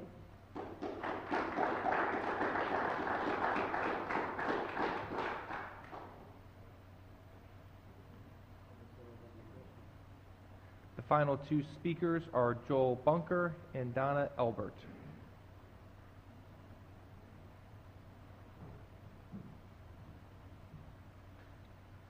I'd just like to thank you for the opportunity to address this body. My name is Joel Bunker. I live at 202 Woods Drive in Annapolis. 2 parts. I'm actually really excited about the bee initiative. We have bees in our yard. Our 2-year-old loves them. Our dog, that's actually allergic to bees, hasn't had any issues in 3 years. But we need more pollinators, and they're really fascinating creatures. So I'm excited about that, but really why I wanted to come and address this body is some of it concerns with something we're not talking about tonight, but adequate public facilities. Something that concerns me is being someone who didn't grow up in Annapolis. I've been here since 2009. We're raising a family with a 2-year-old. My wife actually would be here, but her due date's today. So another baby on the way. We want to make this our place where we live, and we want to be a safe place. We want to be a place where there are opportunities for folks. And my concern is concessions specifically being made to developers. I'm concerned about it because sometimes it seems like it's to the detriment of families, like my family, my neighbors, to the greater public, and to those things that we hold in common. I can think of examples like concerns with 9 St. Mary's that's being developed and turned into condos. I have a hard time wrapping my mind around that. There's a space off Bywater Road that was in the deed supposed to be given over to the city as a city park, and I haven't seen that that the city actually owns that parcel. I'm concerned about public facilities and schools. We live down the street from Tyler Avenue. I teach at Phoenix Academy. I'm an employee of Anne Arundel County Public Schools. My wife is the special ed resource teacher for the Annapolis feeder system. She's in Tyler Heights all the time and the rest of our schools. I believe Tyler Heights has 20 portable units in an annex. I know that they're getting a new facility, but we're concerned that that there isn't protection to make sure that certain needs that our community has are met. And so we would love to see, as far as what we share in common, protected and made sure as development goes forward that is kept in mind, and that people don't come in, take advantage, and harm, our city. We want a place where we can bring up children, our neighbors do, and our friends. Second point is frustration. I feel like in addressing this body, and I've seen small groups, large groups, it doesn't feel like it really matters what we say. It doesn't seem to matter if people are writing. It seems to matter however the ball is rolling at the time. And I would like to see folks listen to who maybe aren't developers or the few, but that you guys would protect safety, well-being, and the further development for everyone of our city. And I would like to see the adequate public facilities item here addressed by this body. I think it's, for me, I'm just a teacher, but it seems like a no-brainer that that's a protection that we need for our people. So just thank you just for an opportunity again to address you all. I'm grateful for your service. I would like to see other people who are trying to make good things happen in the city to listen to them as well. Alderwoman Finlayson. Thank you, Mr. Bunker. There's no such thing as just a teacher. I know. I can address the Bywater Road Park for you to begin with. That land was deeded over to the city in 2006. We had talked about community gardens. Right. I created a committee of all the communities around that area. Right. And we designed the park, and it's in the planning phases. Okay. It will happen. We received $230,000 from the previous administration, gubernatorial administration, and so we have enough money to do a large portion of it. So a park is going to come. Let me ask you, are you still Grow Annapolis? I'm on the board, but I have a big project at my school right now that I'm working on. Okay, because you're not down at the rec center anymore. No, that's correct. There's a small space. The fire department was kind enough, and some folks from the city, to direct Grow Annapolis to a space there. But we really need, it would be wonderful to have more adequate spaces for community gardens, because there's a huge demand. Well, I think in my vision, as part of the Newtown 20 redevelopment, there was going to be space. We're starting from anew, so we'll see, but I'll keep it in mind for sure. That'd be great. Yeah. Question, with the state, Sure. They have no record of the parcel. Has that parcel been released to the city? Because there's no record that I know of that existing, other than on the deed saying that it's to be at a future date. I believe I have seen the plat that has the city of Annapolis on it. We used the plat when we were designing the park to give us the parameters. Right. So I'm almost positive it has been, maybe it hasn't been registered at state level. Yeah, I don't think it has been. But it is the Annapolis Park, city park. Okay. No, that's great. So, and I appreciate the city's support on the Thank you. community garden. Thank you.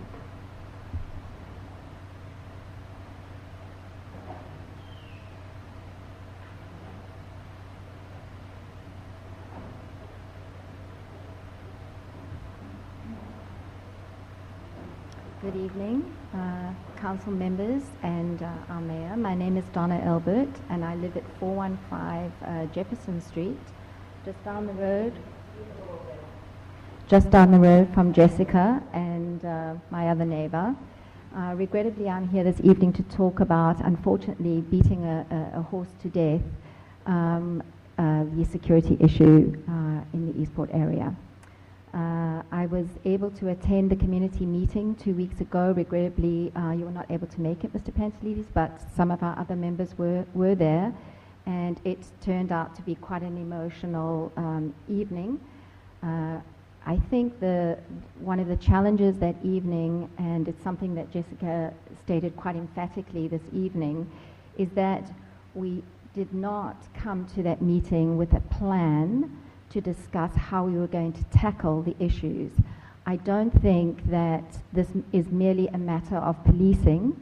You know, our chief of police does the best that he can with the resources that he has, but I think it does involve other departments such as social services, environmental committees, Grow Annapolis, and so forth, that would help to make this a more comprehensive approach to tackling the issues in Eastport. So it's not just a matter of policing and adequate policing, although I do think that that is at least a short-term solution.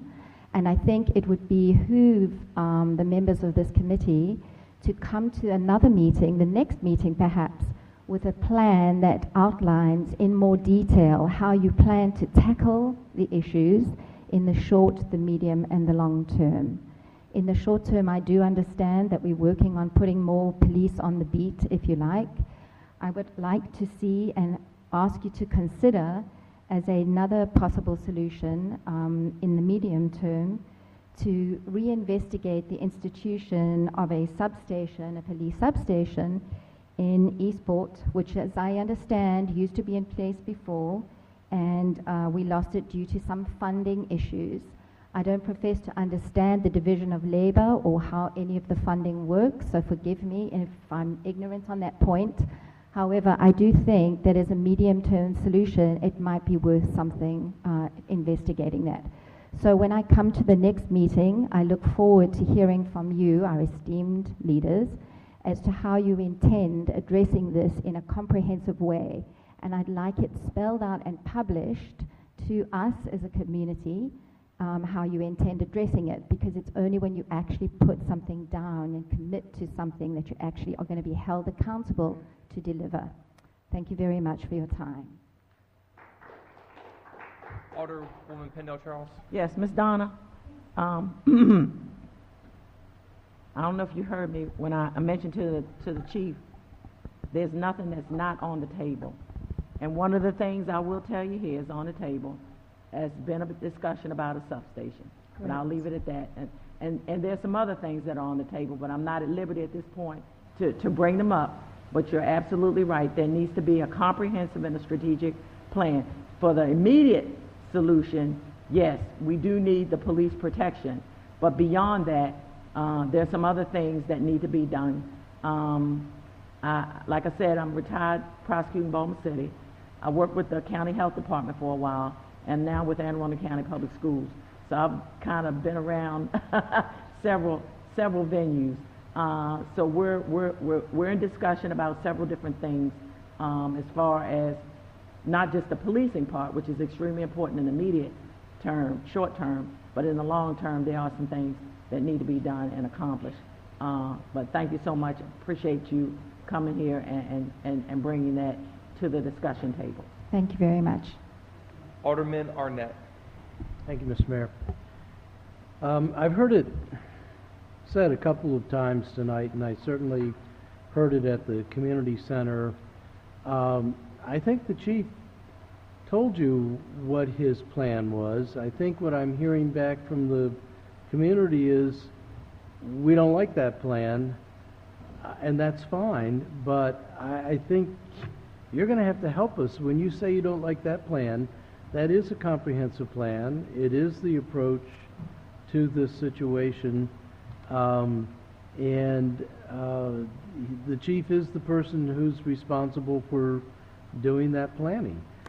Jess said she wanted more leadership from us. That's fair. That's our job to provide leadership. But I'm having a hard time understanding what more it is that you want than the chief increasing the presence there. We're open to suggestions. That we have talked with the chief on many occasions on substation. He is our professional in this area. He does not believe that that will do anything other than occupy 2 police officers, which are in short demand, and that it is not going to be effective. So, I'm not asking you to answer my question right now, but I'll give you one if you'd like okay, me to. Good. Great.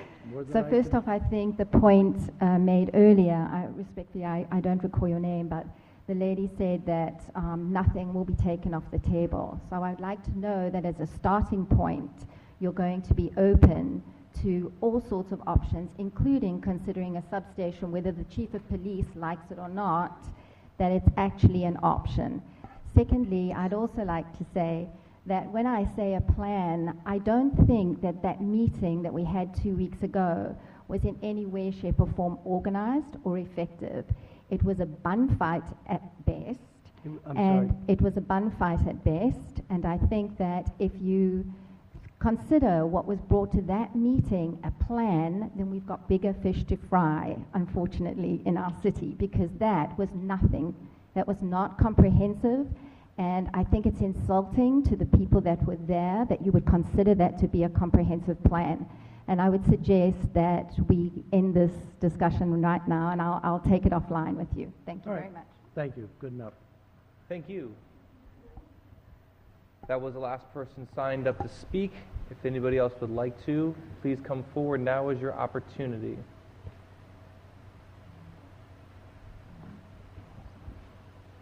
Good evening, Janet Norman, 787 Annapolis Neck Road, Ward 7. I was sorry that I was not here earlier to watch the vote for the postponement of the adequate public facilities ordinance, because that's extremely dismaying that you all did not take that opportunity to start to improve our public schools. As many of you know, I've been involved in the schools for the last decade plus, spent thousands of my hours trying to make them better. I'd love to see more activity from the council in working with our county schools and our county leaders to get more funding and adequate attention to our public schools. The chief may have heard me, guffaw in exasperation behind him when some of the things were spoken about the Eastport and citywide gunfire. It is not in any way a reflection of, the fantastic work that the police department is doing and the response when I call them for the heroin dealers on my street. But it is a reflection of the failure of this community to tackle its chronic problems of communities that are not functional, that we are not supporting our educational system sufficiently, that we are not providing the skills needed for conflict management, and other issues, job sufficiency, demanding that maybe our schools don't start at 7:17 and wake up teenagers at 5:45 when they're cranky and pissed off, and get into more fights at school. I mean, I feel terribly bad for our principals that have to deal with this mess that we're handing them. But I would like to ask the chief about a jurisdictional issue. I know teachers at Annapolis Middle School have told me, since there's no police officers stationed anymore in Annapolis Middle School, they pulled the school resource officers out of the middle schools. Who has jurisdiction for the section of Annapolis from Spa Road to Young's Farm Road? Because when my teachers and administration have called, the county and the city police seem to argue over whose jurisdiction it is not and who doesn't want to respond. My principal had to ride on a school bus last year with kids cowering below the windows, with the other kids throwing rocks at the school bus windows, because he couldn't get anyone to police that section of Forest Drive to keep the kids in check. He's there riding the bus, and the kids are hiding underneath. hoping they don't get a rock through their window. So what kind of community are we bringing up here where this is a repeated and constant issue that we're not solving? I hope you'll join me at every county executive town hall, at every county council budget meeting, and speak up for all your schools that are overcrowded and unfunded and 50 years old, and the sewage pipes are bursting over my son's 7th grade classroom head and dripping, and they don't have enough electrical outlets because the building's 50 years old, and we're nowhere on the renovation list for the next 10, 12, 14, 20 years. Until you all and we all start speaking up for education, this pipeline of criminals is going to continue if we are not providing alternatives for our citizens to live productive lives. Okay, moving on in topics. I am so appreciative of the coal tar ban that is being proposed by Alderman Pfeiffer and Littman. I'd like to show you a picture of a brown bullhead. This was pulled out of the South River by the U.S. Fish and Wildlife Service. We call him fish lips. He's got a lovely tumor, squamous tumor, on the outside, but even worse are the tumors in liver tumors from PAHs, polyaromatic hydrocarbons, that come off coal tar. When the local very good paving contractor did our driveway, I talked to him about coal tar sealants, and he said there's no reason that you need to use a coal tar sealant over a water-based sealant. It just makes the driveway more glossy black. So please follow Austin, Texas, the state of Washington, many other jurisdictions who have eliminated coal tar sealants and the toxic chemicals that are affecting our aquatic communities. Thank you. Alderman Littman. Thank you. Janet, always a pleasure to hear your testimony. Thank you for coming tonight. Yes. I'll try to take advantage of some of your expertise about school Yes. capacity if I can while you're here. I was prepared to discuss school capacity and how it's been misinterpreted as a comment on our classroom size. And it's not about our classroom size, it's about the facility itself. Can you tell me about some of the facility conditions that you have witnessed and that your children have told you about at the overcapacity schools?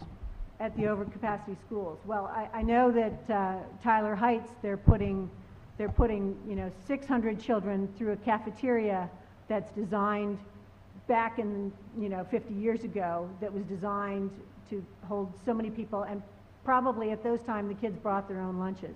So they're trying to feed free and reduced meal lunches to nearly 600 kids when the cafeteria can't even provide that amount of food, and so kids are having to shove it down and get on to class. So what time do lunches start in that scenario?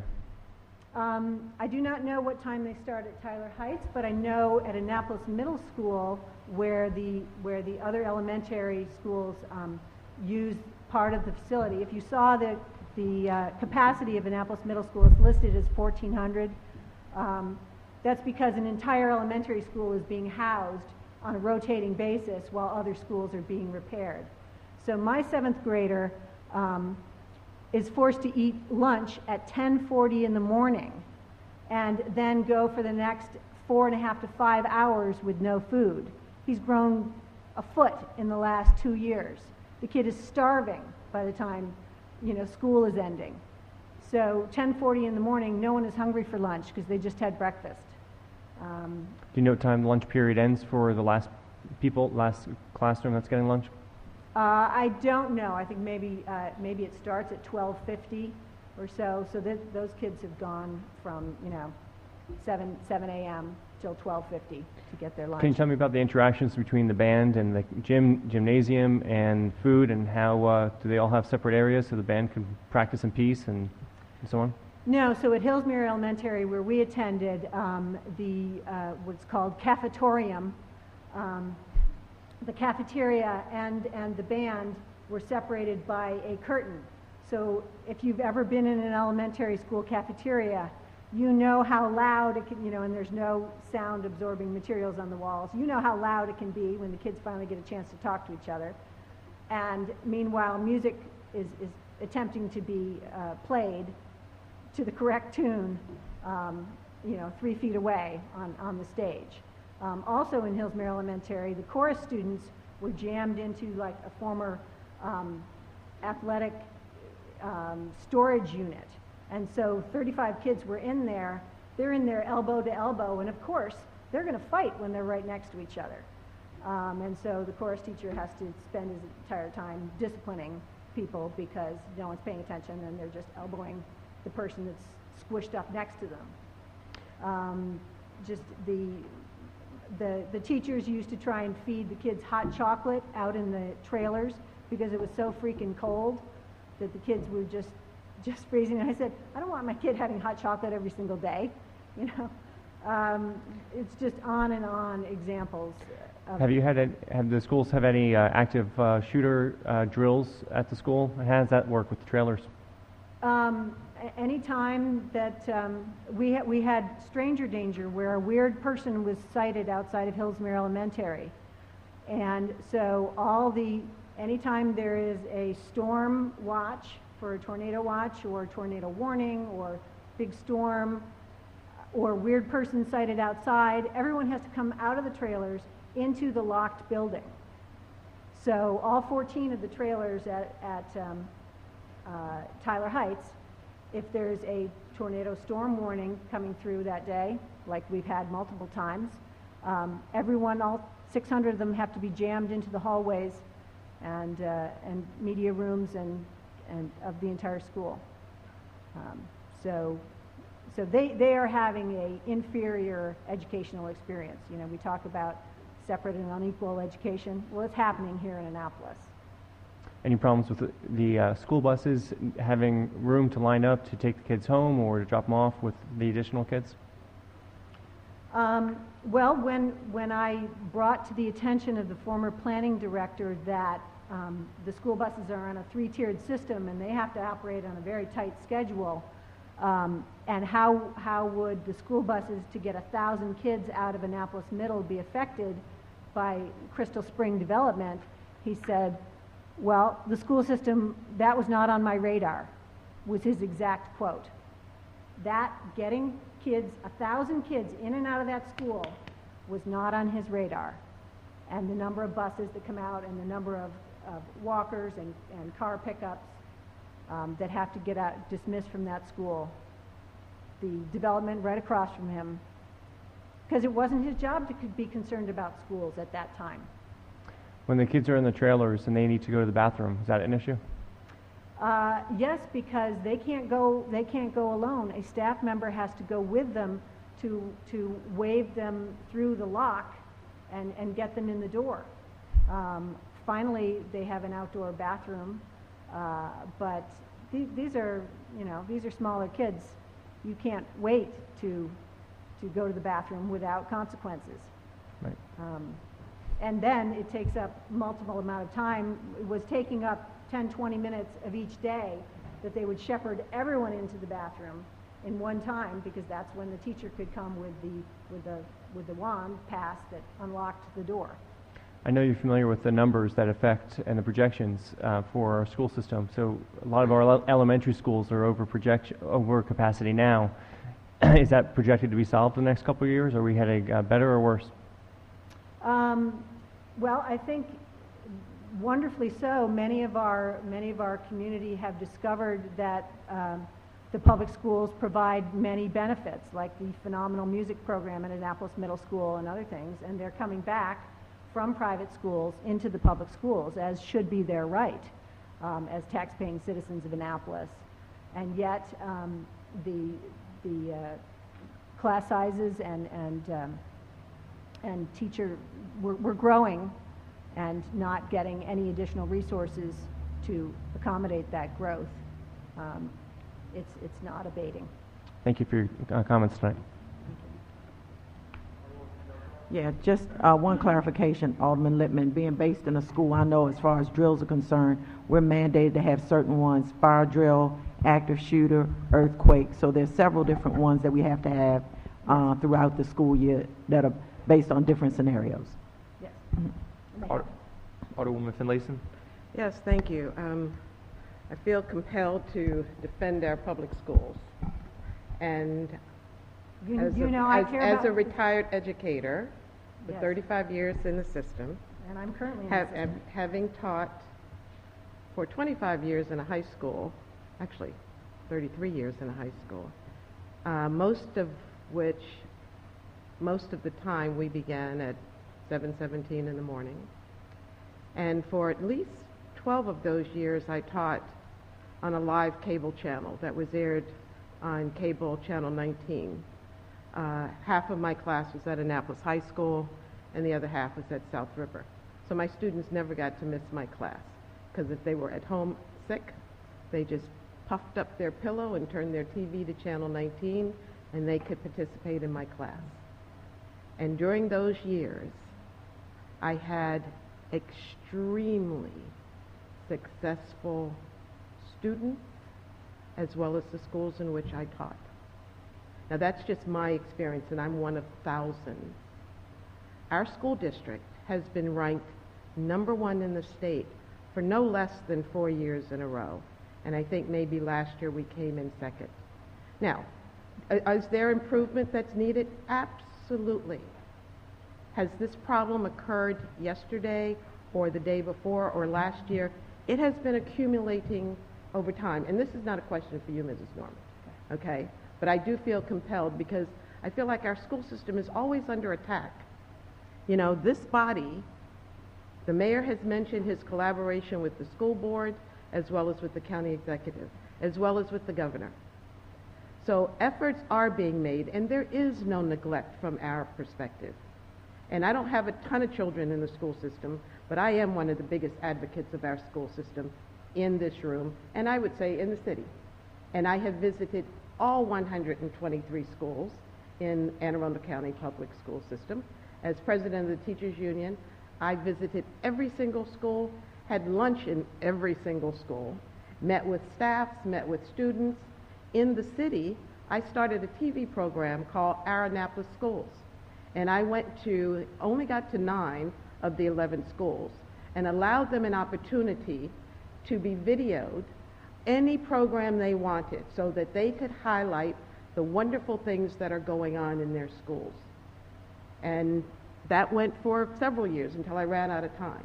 But all that to say, it is extremely disturbing to have to sit here and listen constantly from you, disparaging remarks about our school system. Our teachers do an excellent job with what they have. I know that. And they are not here complaining to us. They know the proper format for their concerns, okay? So, but the impression is that, and there are some very impressionable people who are listening to these comments tonight and at other times, and I know that's your point. No, But actually, it was not my point. I'm the 2016 Volunteer of the Year at Annapolis High And School. congratulations. Yes, and I'm in the schools, and I talk to our phenomenal administrators, and I want our community to help them because they do a phenomenal job with very difficult situations. As people know, the advent of cell phones in schools has made things much different than previous decades. Kids are watching fights on videos constantly, and they're videotaping the fights, and it's causing some disruption. Ms. Norman, we're going through a cultural shift, and I'm sure Yes. you're aware of this.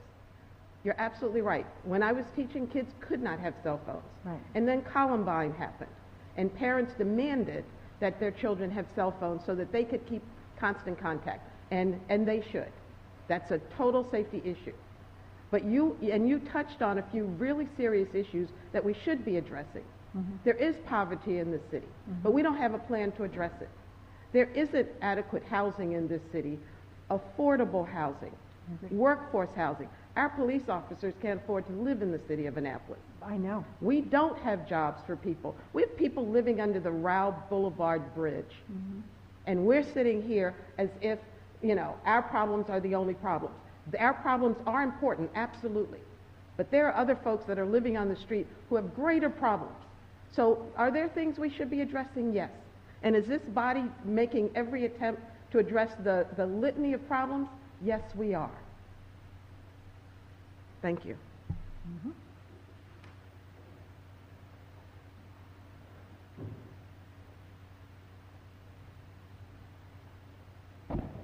Good evening. My name's Alice Kane. I live at 426 Ferry Point Road. This is my first city council meeting. I was worried it was going to be boring. Tough act to follow. I did want to speak. I'm the parent of two students in a CPS in both Hillsmere and Annapolis Middle School.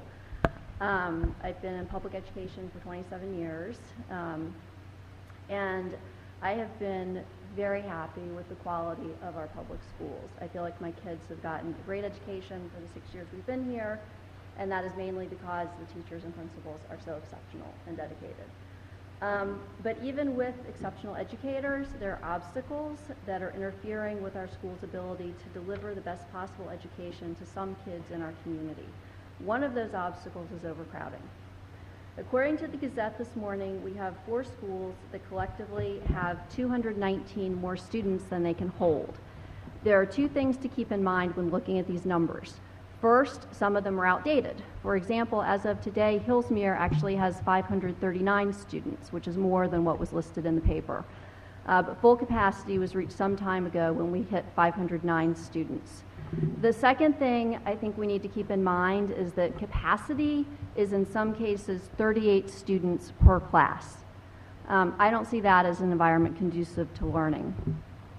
Annapolis High School is currently at 1,811 students and is projected next year to reach 2,029, which will be 107% over capacity.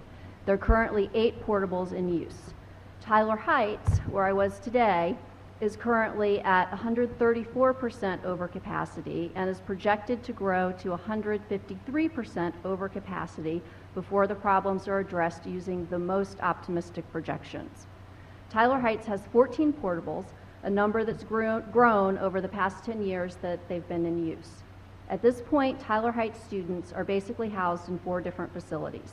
Due to overcrowding, their pre-K students take 4 bus routes every day, 2 in the morning and 2 in the evening, first to get to Tyler Heights, then to get from Tyler Heights to Georgetown East, where all the pre-K kids are. You've got the 14 portables behind the building, holding all of the 3rd and 5th graders. Then you've got the annex with the 4th graders, and then you've got the main school building. At a certain point, I think all of us who are parents have to ask ourselves, is this what we want for our kids or for any kids in our community? We need to do better if we're to ensure that those 578 children, 90% of whom meet federal poverty guidelines, 95% of whom are African American or Hispanic, are getting an equitable access to having their learning needs met. The way I see it, portables should not be a short-term fix. They should be a short-term fix. They should not be there for 10 years. This is not okay to have long-term substandard learning environment for some kids. When I say substandard, I'm referring to the fact that the kids in portables face health and safety issues. It's a significant walk to and from the school buildings or to and from the bathroom facilities shared by some portable students. And to get to the portable classrooms, there's no cover. It's about as far as that wall, almost to this wall over here.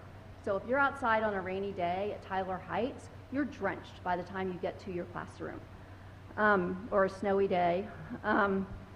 A staffer at Tyler Heights told me about some students with special needs who have to make the trek using a walker and other supports. It reminds me of the quote, versions of which I've seen attributed to both Martin Luther King Jr. and Gandhi, "The measure of a society is how it treats its most vulnerable children." I think Annapolis is better than this and can do better than this for our most vulnerable kids. Finally, portables can also shortchange kids when it comes to learning time because of the AACPS policy that doesn't allow kids in portables during severe weather. I have a son in a portable at Hillsmere, and I don't want him in that in severe weather. I think it's the right policy. But this means that all students have to pile into the library or the all-purpose room. At Tyler Heights, that means all of the 3rd and 5th graders in the school pile into a very small room, about the size from where the hardwood starts to that wall. I don't even see how, with wonderful instruction, much learning can happen when they're all piled in like sardines. At Hillsmere, the portable kids go to the library or the computer lab on those days, but that means the kids that are supposed to be in the library or the computer lab can't go. So make no mistake, this bill won't solve the overcrowding problem. But I think it's important because it can make a big difference in preventing the existing overcrowding in our schools from getting worse. Some schools in our community are at the breaking point, others are approaching it, and I think this legislation would give Annapolis a fighting chance at least trying to get the problem under control. So I hope to be back in July. Maybe we'll have the enrollment estimates for next year by then. And I really hope, as a parent, that this bill moves forward. Thank you. Thank you. Does anyone else who would like to address the council? Now's your opportunity. Seeing no motion in the chambers, I declare petitions, reports, and communications closed. We will take a 5-minute break and meet back here at 9:15.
The City Council is now back in session.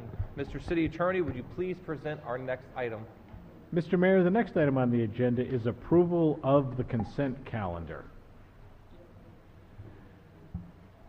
Is there any alderperson who would wish to remove something from the consent calendar? Alderman Littman. Mr. Mayor, I'd like to remove the two transfer requests. All right, they are removed from the calendar. So it'll be GT 1916 and GT 2016? Yes, and also, I believe, Alderman Budge, R0816? That's correct. And the R1616, the B City USA. We're still voting for it. It's off the consent calendar. And these two as well? These two as well? Did you? All right, perfect. All right, Mr. City Attorney, would you please present the next item on our agenda? Mr. Mayor, the next item on the agenda is a public hearing. We didn't vote. All those in favor of the consent calendar, please say aye. Aye. All opposed? It's a roll call vote. All right. Mayor Pavlidis? Aye. Alderman Kirby? Alderman Pfeiffer? Aye. Alderman Arnett? No. Alderman Budge? Aye. Alderman Payne? Aye. Alderman Kendall Charles? Aye. Alderman Finlayson? Aye. Alderman Lippman? Aye. The ayes have it. Mr. City Attorney, would you please present the next item? Mr. Mayor, the next item on the agenda is a public hearing continued from April 11th, 2016, beginning with Ordinance O-08-16, Title VII, Business Licenses, Taxes, and Regulations. I accept into the record a memorandum to the City of Annapolis from the Planning Commission dated March 3rd, 2016, and a memorandum from Pete Gutwald, Director of Planning and Zoning, to the Planning Commission dated January 25th, 2016. With that, I declare the public hearing on 0816 closed. Mr. City Attorney, would you please present the next item on the agenda? Mr. Mayor, the next item on the agenda is Ordinance O-13-16, the Annual Operating Budget Fiscal Year 2017. There's nobody signed up in advance to speak. If you would like to address the council on this matter, please come forward. Seeing no motion, I declare the public hearing on O-13-16 open until the regular meeting of May 9th, 2016. Mr. City Attorney, would you please present the next item on the agenda? Mr. Mayor, the next item on the agenda is Resolution R-01-16, Comprehensive Maritime Review. I accept into the record a memorandum to the Annapolis City Council from the Planning Commission dated March 3rd, 2016, and a memoranda from Pete Gutwald, Director of Planning and Zoning, to the Planning Commission dated January 25th, 2016.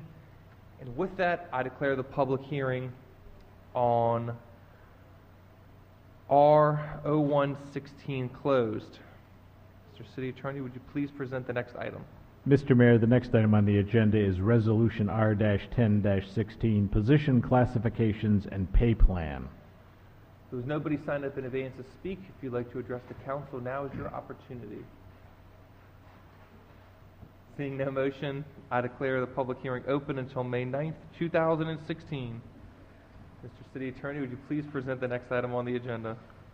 Mr. Mayor, the next item on the agenda is Resolution R-12-16, FY 2017 Fees Schedule, effective July 1st, 2016. If anybody would like to address the council on this subject, please come forward. Being no motion, I declare the public hearing on R-12-16 be left open until May 9th, 2016. Mr. City Attorney, would you please present the next item? Mr. Mayor, the next item on the agenda is Resolution R-13-16, FY 2017 Fine Schedule, effective July 1st, 2016. There's nobody signed up in advance. Now is your chance to address the council. Seeing no motion, I declare the public hearing on R-13-16 open until May 9th, 2016. Mr. City Attorney, would you please present the next item? Mr. Mayor, the next item on the agenda is a public hearing beginning with Ordinance O-17-16, Lease of Public Parking Lots to Fresh Farms Markets, Incorporated. If you'd like to address the council on this subject, please come forward.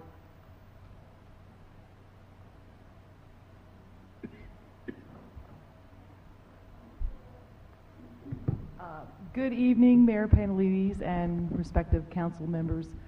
Thank you for having us tonight. And I would like to thank the council and the mayor and the city of Annapolis for an ongoing 9-year relationship with Fresh Farm. We're going into our 9th year to open the season on May 1st. As a producer-only farmers market, we do farm visits to make sure that all of the makers and growers are bringing only what they make and grow, so we can ensure a high level of quality in our product mix. I'd also like to let the council and the mayor know, as of 3 years ago, we introduced our Matching Dollars program at our Annapolis market. That's a program where, through in-house fundraising, we're able to supplant the EBT, SNAP, WIC, and Senior Farmers Market Nutritional Program recipients with additional funds through a token program to spend on food at market. So this expands the buying power of healthy food for the food insecure customers.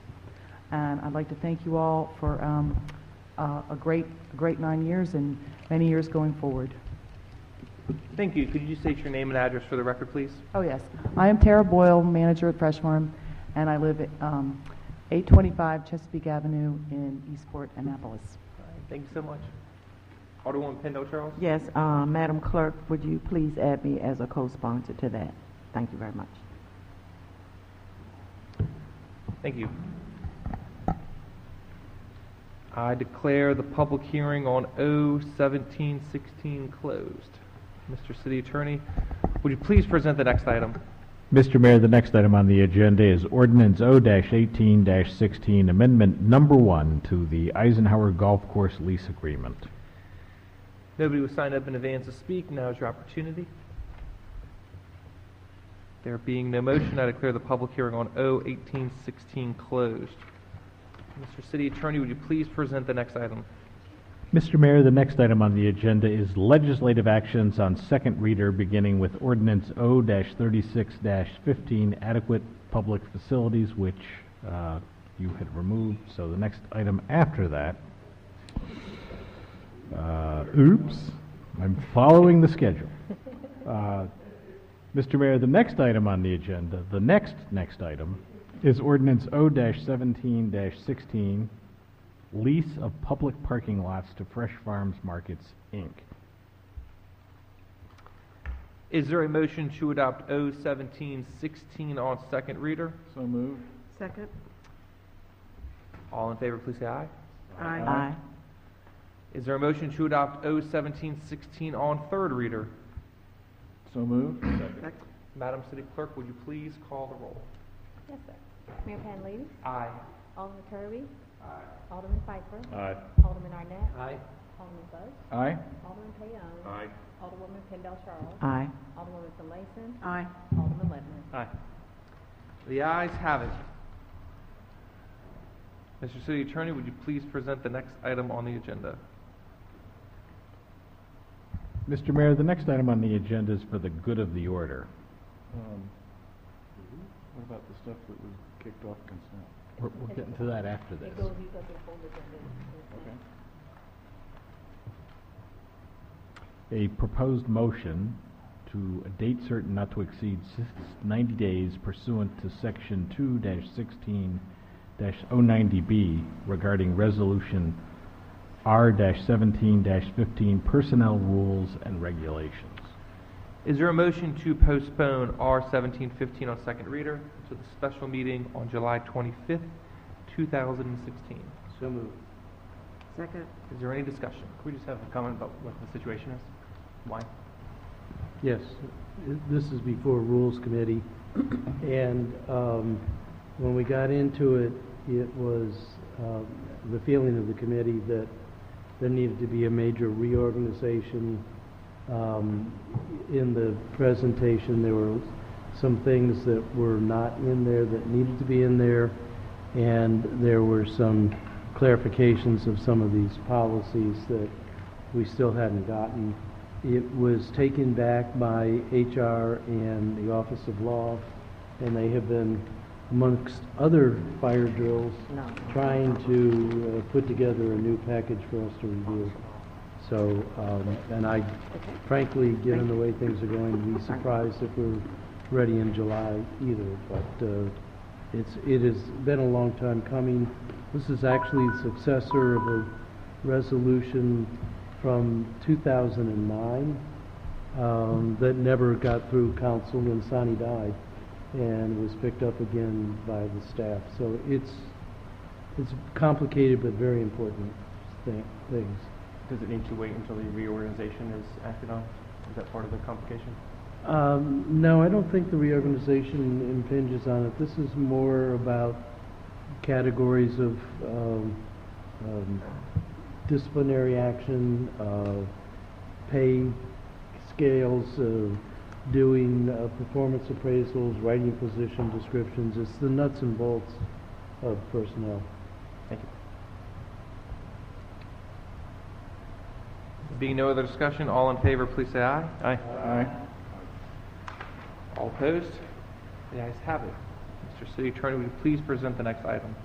Mr. Mayor, the next item on the agenda is items removed from the consent calendar, beginning with R-08-16. Is there a motion to approve? Is there a motion to adopt R-1616 on second reader? So moved. I'm sorry, Mr. Mayor, that was R-08-16 was the one I specified. Oops, go back. That's what I moved. Oh, yes. Any discussion? Point of order, what is the action before us? There is a motion to adopt R-08-16 on second reader. It's been seconded. It is time for discussion. It hasn't gotten through committees. Yes, it has. This is, Mr. Mayor. Alderman Budge? This is the bill for authorizing itinerant merchant sales in conjunction with certain special events in the historic district during this calendar year. Not to be confused with the ordinance to overhaul the hawker peddler and itinerant merchant legislation, which Alderman Arnett is correct, is not through committee yet. And just to confuse things more, that is Ordinance 08, this is Resolution 08, so there we are. This particular bill reiterates the itinerant merchant sales that took place in conjunction with the First Sundays, Maryland Avenue, street festivals, and other festivals that occurred last year, and essentially reauthorizes them for this year. It has come off the consent calendar because we received an email from Mr. Storm complaining about certain, or expressing concern about certain of these events. So I thought it would be, at least the council ought to consider his concerns and see them. You have copies of his letter on your desk so that we can discuss them. And we've asked Ms. Nolan to attend so that she can answer any questions that you may have. Any other discussion? May we hear from Ms. Nolan before? Of course. Thank you. Felicia Nolan, Special Projects Coordinator. And Alderman Budge forwarded me the email earlier, just so if there's any questions. They are all the same events as in years past that have been approved yearly. So if there's any questions, I'd be happy to answer them. I would like answers to his questions. Why is it Thursday and Friday night with the Stars Music Festivals? Why is it necessary to lose 15 parking spaces for each performance? And why is it necessary for them to sell beverages? They, I believe, only lose 15 parking spaces for maybe one of the events. They usually they use several less than that. One event I think only uses 2, one event uses 6. It just varies weekly with their music festival, depending on how large I know when they have the Army bands come, I feel like they have a big bus, so that's why they use the one side of the parking, because the bus just takes up the spaces. And they sell just lemonade and water just to the people down at the dock while they're listening to the music and while they're at the performances. Okay. Regarding the Kunta Kinte Heritage Festival, he writes, in the past, we've been assured that the vendors for this event would be limited to selling food and merchandise related culturally and historically to the event. This is certainly a promise that has not been lived up to. In addition, almost all the city dock parking is taken up, with a great deal of it going to the vendors. In reality, the attendance for the festival would greatly increase if these parking places remained open to the public. I'm sure what the question is exactly in there, but that's... I don't know how to answer that one. Yeah. So is it a promise, or is it your understanding that the vendors would be limited to selling The food and vendors merchandise? are majority culturally and historic related. That's what they come in with. Is it the And promise that they are going to be all? What was the understanding? I'm not really 100% sure. I'd have to. Mr. City Manager. Tom Andrews, City Manager. Mr. Lippman, perhaps we could deal with the man's question this way. The parking spaces relative to these particular events, of course, are not addressed in the resolution before you. They are determined on a case-by-case, application-by-application, year-by-year basis. We would be happy to sit down with Mr. Storm or any other Dock Street merchant and discuss these applications as they come in relative to parking, and explain what the need is or what the need may not be, make accommodations as appropriate, and we're more than happy to do that on a case-by-case basis. Thank you. I would imagine that would be helpful for you to follow up with Mr. Storm that way. Regarding the tug of war, he asked, why is it necessary to lose 36 parking spaces for this event, and why should this event compete directly with the Dock Street businesses selling food, alcohol, and merchandise?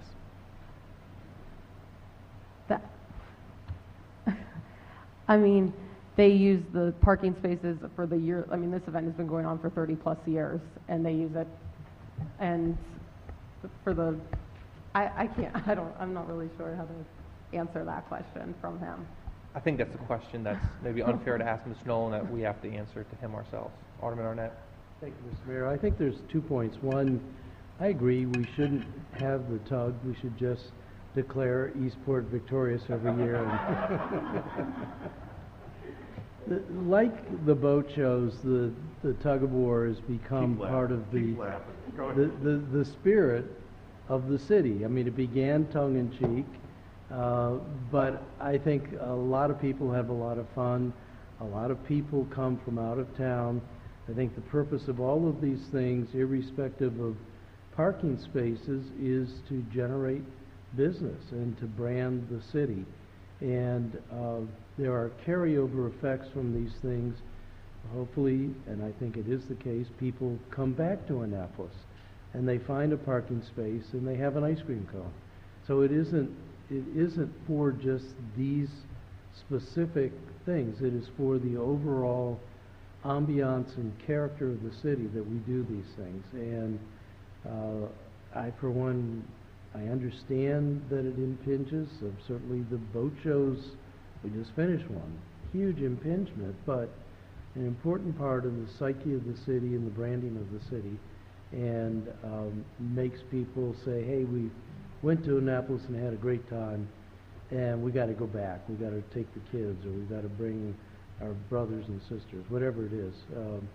So it's something that all cities do, and yes, it comes with some short-term, hopefully minimal amount of interruptions of business as usual, but it is for a greater purpose. And with the whole special events legislation, and Alderman Budge worked on this, God knows, forever, we really have tried to limit them, contain them, be sympathetic to some of the adverse consequences. We have a whole set of rules. We have you to manage it all. We're devoting a staff person to deal with these things and to try to be there when there's some kind of disruption, something that needs addressing, and So every attempt has been made to minimize the number of these events, stage them throughout the year, and particularly be sympathetic to not doing as many as we could in the summertime, because that's when people come to Annapolis anyway. So I mean, I think we've gone great distance to try to manage this system. Doesn't mean it's perfect, doesn't mean that these aren't legitimate questions by Mr. Storm, but we've been there. We've gone over this. Alderman Budge? I would like to add to that the keeping the city and the city dock area vibrant and exciting is a balancing act. And this is part of the equation in the balancing act. As Alderman Arnett said, we've gone to great lengths to essentially ration the number of events that can take place down at City Dock.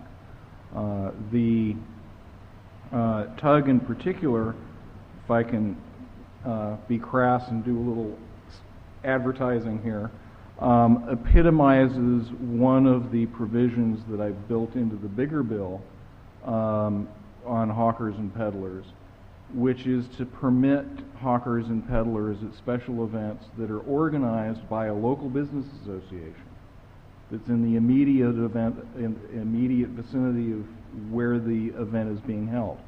The Annapolis City end of the tug of war is organized by the Annapolis Partnership. Its members are the downtown business merchants, and if they don't like the way that their organization is supporting them, and they don't think this is good for Annapolis businesses, they know who to talk to. So, you know, hopefully this will strike the right balance and we can make it work. But that's why we're doing it this way. Alderwoman Pendel Charles? Yeah, Alderman Budge brought up the point I was going to bring up about the Annapolis Partnership, that we do now have a new executive director, and in her travels and conversations with the businesses, certainly I'm sure she would love to meet with Mr. Storm to discuss some of these issues as well as some of the other downtown merchants. So I think that's a conversation worth having as well. Let me champion what may not be so obvious. There are a lot of moving parts to coordinating these events. A lot of detail. It is a full-time job, and Felicia does an excellent job at it. It would drive me crazy in no time if I had to do what she does. Every hour, every day, every week, every weekend. It is a major effort. Thank you for answering the questions. I thought they were worth talking about. I think your answers are valid, and I appreciate your offer, Mr. Andrews, to talk with him to see if any accommodations can be worked out further. No other discussion? All in favor, please say aye. Aye. Aye. All opposed? The ayes have it. Madam City Clerk, would you please call the roll? Yes, sir. Mayor Panlady? Aye. Alderman Kirby? Alderman Pfeiffer? Aye. Alderman Arnett? Aye. Alderman Budge? Aye. Alderman Payon? Aye. Alderwoman Pendel Charles? Aye. Alderwoman Finlayson? Aye. Alderman Lippman? Aye. The ayes have it. Mr. City Attorney, would you please present the next item on the agenda? Mr. Mayor, the next item on the agenda is an item removed from the consent calendar R-16-16B, City USA. Is there a motion to adopt R-1616 on second reader? So moved. There's an amendment on the table, and I will let the sponsor of the amendment speak to it. Mr. Mayor, the amendment is from the Environmental Matters Committee, and it's just more of a technicality, but it's not the cleanest written resolution we've ever come across. With the assistance of our city attorney, Point of order. Yes, sir. I don't have a copy of the amendment. It's in the iPad. It's not. Yes, it is. It is for me. Yeah, it's not. That's right. Here you go. Thank you. Never mind. Okay. There was some wording in the whereas clauses that are more directive than background, and so with the assistance of the city attorney, we added this language to bring that whereas clause into the body of the resolution itself, and that passed the committee unanimously. All right. All in favor of the proposed Alderman? Not having the amendment in your iPad is the first sign you're no longer in the hive. All in favor of the amendment, please say aye. Aye. Aye. All right. Is there a motion to adopt R 1616 as amended on second reader? So moved. For second? Second. Madam City Clerk, would you please call the roll? Yes, sir. Mayor Panalady? Aye. Alderman Kirby? Alderman Pfeiffer? Alderman Arnett? Aye. Alderman Bud? Aye. Alderman Payon? Aye. Alderwoman Kendall Charles? Aye. Alderman Finlayson? Aye. Alderman Littman? Aye. Can't get it The on. ayes have it. Mr. City Attorney, you please present the next item. Mr. Mayor, the next item on the agenda is another item removed from the consent calendar, GT 19-16, transfer from fire equipment to the UPWP Fleet Salary Fire. Is there a motion to adopt GT 1916? Second? Any discussion? Alderman Littman? Can we hear from the administration the explanation, please? Director Miller? Yes, thank you. Bruce Miller, Finance Director. The transfer is for $3,000. The source of funds is coming from the fire equipment budget, and the transfer is going to Public Works Fleet Management salary line number for the same amount. I apologize for the typo. That being said, the intent is to hire a new employee in June rather than waiting for July because of the demand and need for the additional person.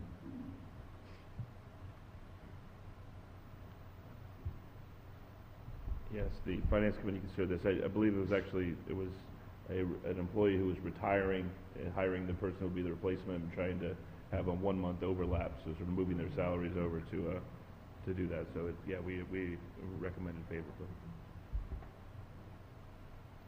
it. Any other discussion? All in favor, please say aye. Aye. All opposed? The ayes have it. Mr. City Attorney, would you please present the next item on the agenda? Mr. Mayor, the next item on the agenda is another item removed from the consent calendar, GT-20-16, transfer from salaries, transfer to accounting services finance. Is there a motion to adopt GT 20-16? Any discussion? Alderman Littman?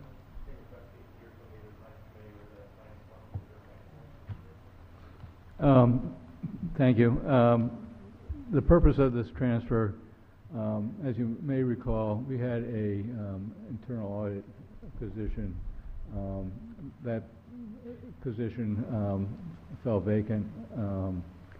We went out and did an advertisement, and during that advertisement, we really couldn't find a candidate that had the satisfactory credentials, or they were sufficiently credentialed, but the salary requirements were mismatched.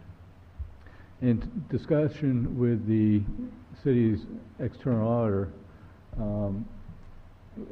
he expressed an opinion or a recommendation that we hire a second external audit firm to do a system or a citywide risk assessment, evaluating the internal controls and back office operations, and then based on that analysis, get into or identify internal audit areas that have greater risk.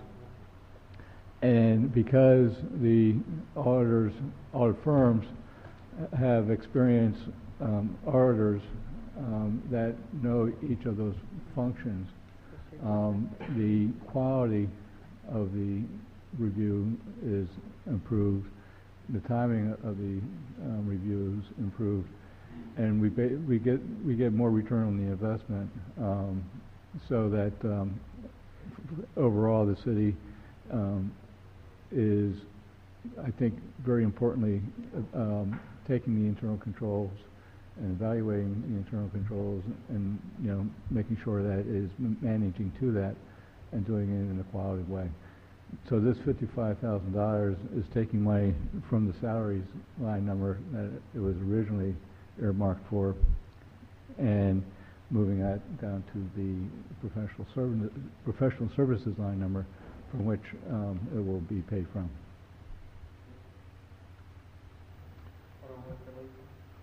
Yes, Mr. Miller and Ms. Andrews, is there a consideration to hire our own internal auditor? That's what we tried to do. Is that what you were saying? You couldn't find anybody? Yeah, we had a person internally, and we went out for review.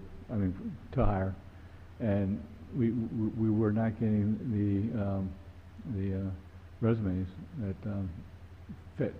There was mismatches, either overqualified, underqualified, or salaries that just didn't match up. And because we're looking at a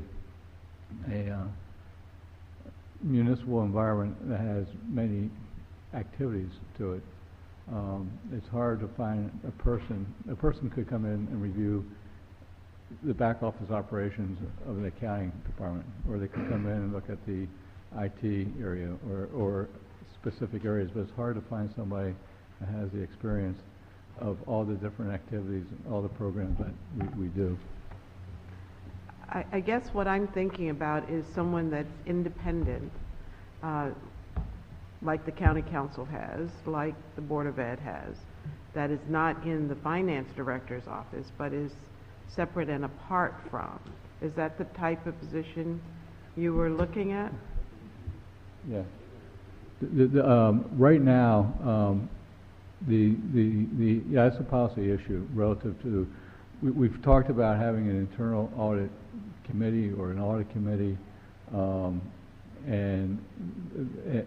but functionally, I thought it more important, quite honestly, to get the activity going.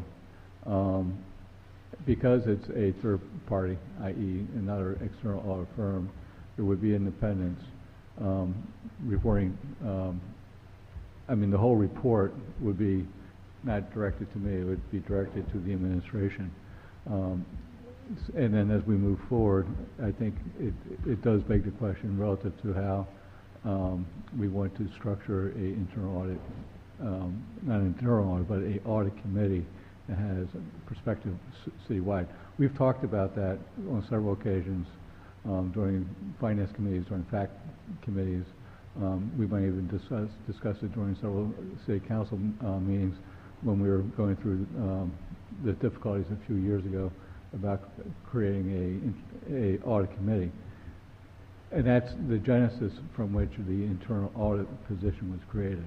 So I do recall when I served on the finance committee that we were trying to get an audit committee of the council, just like other subcommittees of the council. I do not have I can work with the administration and draft some ideas relative to how that structure should be. What is the salary for the auditor position that you were looking at and couldn't find anyone to fill? The total, the salary itself was in the high 60s, and plus benefits, if I remember correctly. And we're going to hire an independent company to come into audit, to do an internal audit for $55,000? What we're going to do is, step one would be a citywide risk assessment. So they would go to each and every department and look at every activity and make a assessment relative to all those activities. They would provide a report identifying, and rating those the risk. So if there was a department with a high risk of activity, they would do the not only internal audit, but look at back office operations and give recommendations to both the operational perspective and the internal audit environment, so that we could do, the idea, and talking to Keith Novak, the partner for our current audit firm, he thinks that we could do the risk assessment and about 4 to 5 reviews on an annual basis. And again, do the citywide evaluation first, which targets and identifies the critical areas, and work through them one by one, so that we are targeting the higher risk areas first and then working down. And then every few years, cycle back and do another risk assessment to citywide, so that we can keep a handle on not just the specific departments, but also citywide departments, because as we know, things change from time to time. So, Is that overlapping what Mary O'Brien does? no, Mary O'Brien is risk assessment, but she's more on the insurance side. She doesn't have the background to do a financial audit or that type of internal audit. One of the difficulties is when you do a audit, it doesn't matter if it's an external audit or internal audit, you have to have an audit program, and you have to prepare an audit program. And you go through that program and create your work papers and document the work papers and then provide a report. What we were finding out through experience is that, again, if you do not have a experience with a particular function, it's hard to create or prepare the preliminary audit programs, because you don't have an idea specifically where you need to go. Now, that's not to say that as we move forward that we might want to prepare the internal audit programs, so in the long term we might want to bring a person in. But right now, again, and I agree, speaking with the external auditor, doing a system-wide evaluation and targeting risk areas and documenting those areas will go a long way. Thank you, Mr. Miller. Mr. Mayor, I would hope that we would seriously take into consideration having an internal auditor that would answer to the council, just like other municipal bodies do. In addition to, whatever we're doing with Mr. Miller and this internal auditor right now, but as the next step, so that it's not necessary to hire somebody, we'd have somebody who's consistent with us. That's certainly a policy decision we can discuss at a later time. I think part of the reason to have an external one is that then they're independent from the city. So they're not influenced at all by any of the administration or council or elected officials. They come in. The same reason HAC and other entities have external auditors come in and do the books. But that's a discussion we can do. Yeah, I understand that, but I'm talking about the internal auditor that would be in-house like other municipalities. And we let Ms. Broadbent leave without thanking her for the honey. She didn't look like she was, too willing to stick around much Well, longer. she's been here since 7 o'clock, so thank you. All in favor of the budget transfer, please say aye. Aye. All opposed? No. Mr. City Attorney, would you please present the next item on the agenda? Mr. Mayor, the agenda has been completed. Mr. Mayor, I move that we adjourn. Is there a second? Second. All in favor say aye. Aye. All opposed? Meeting adjourned.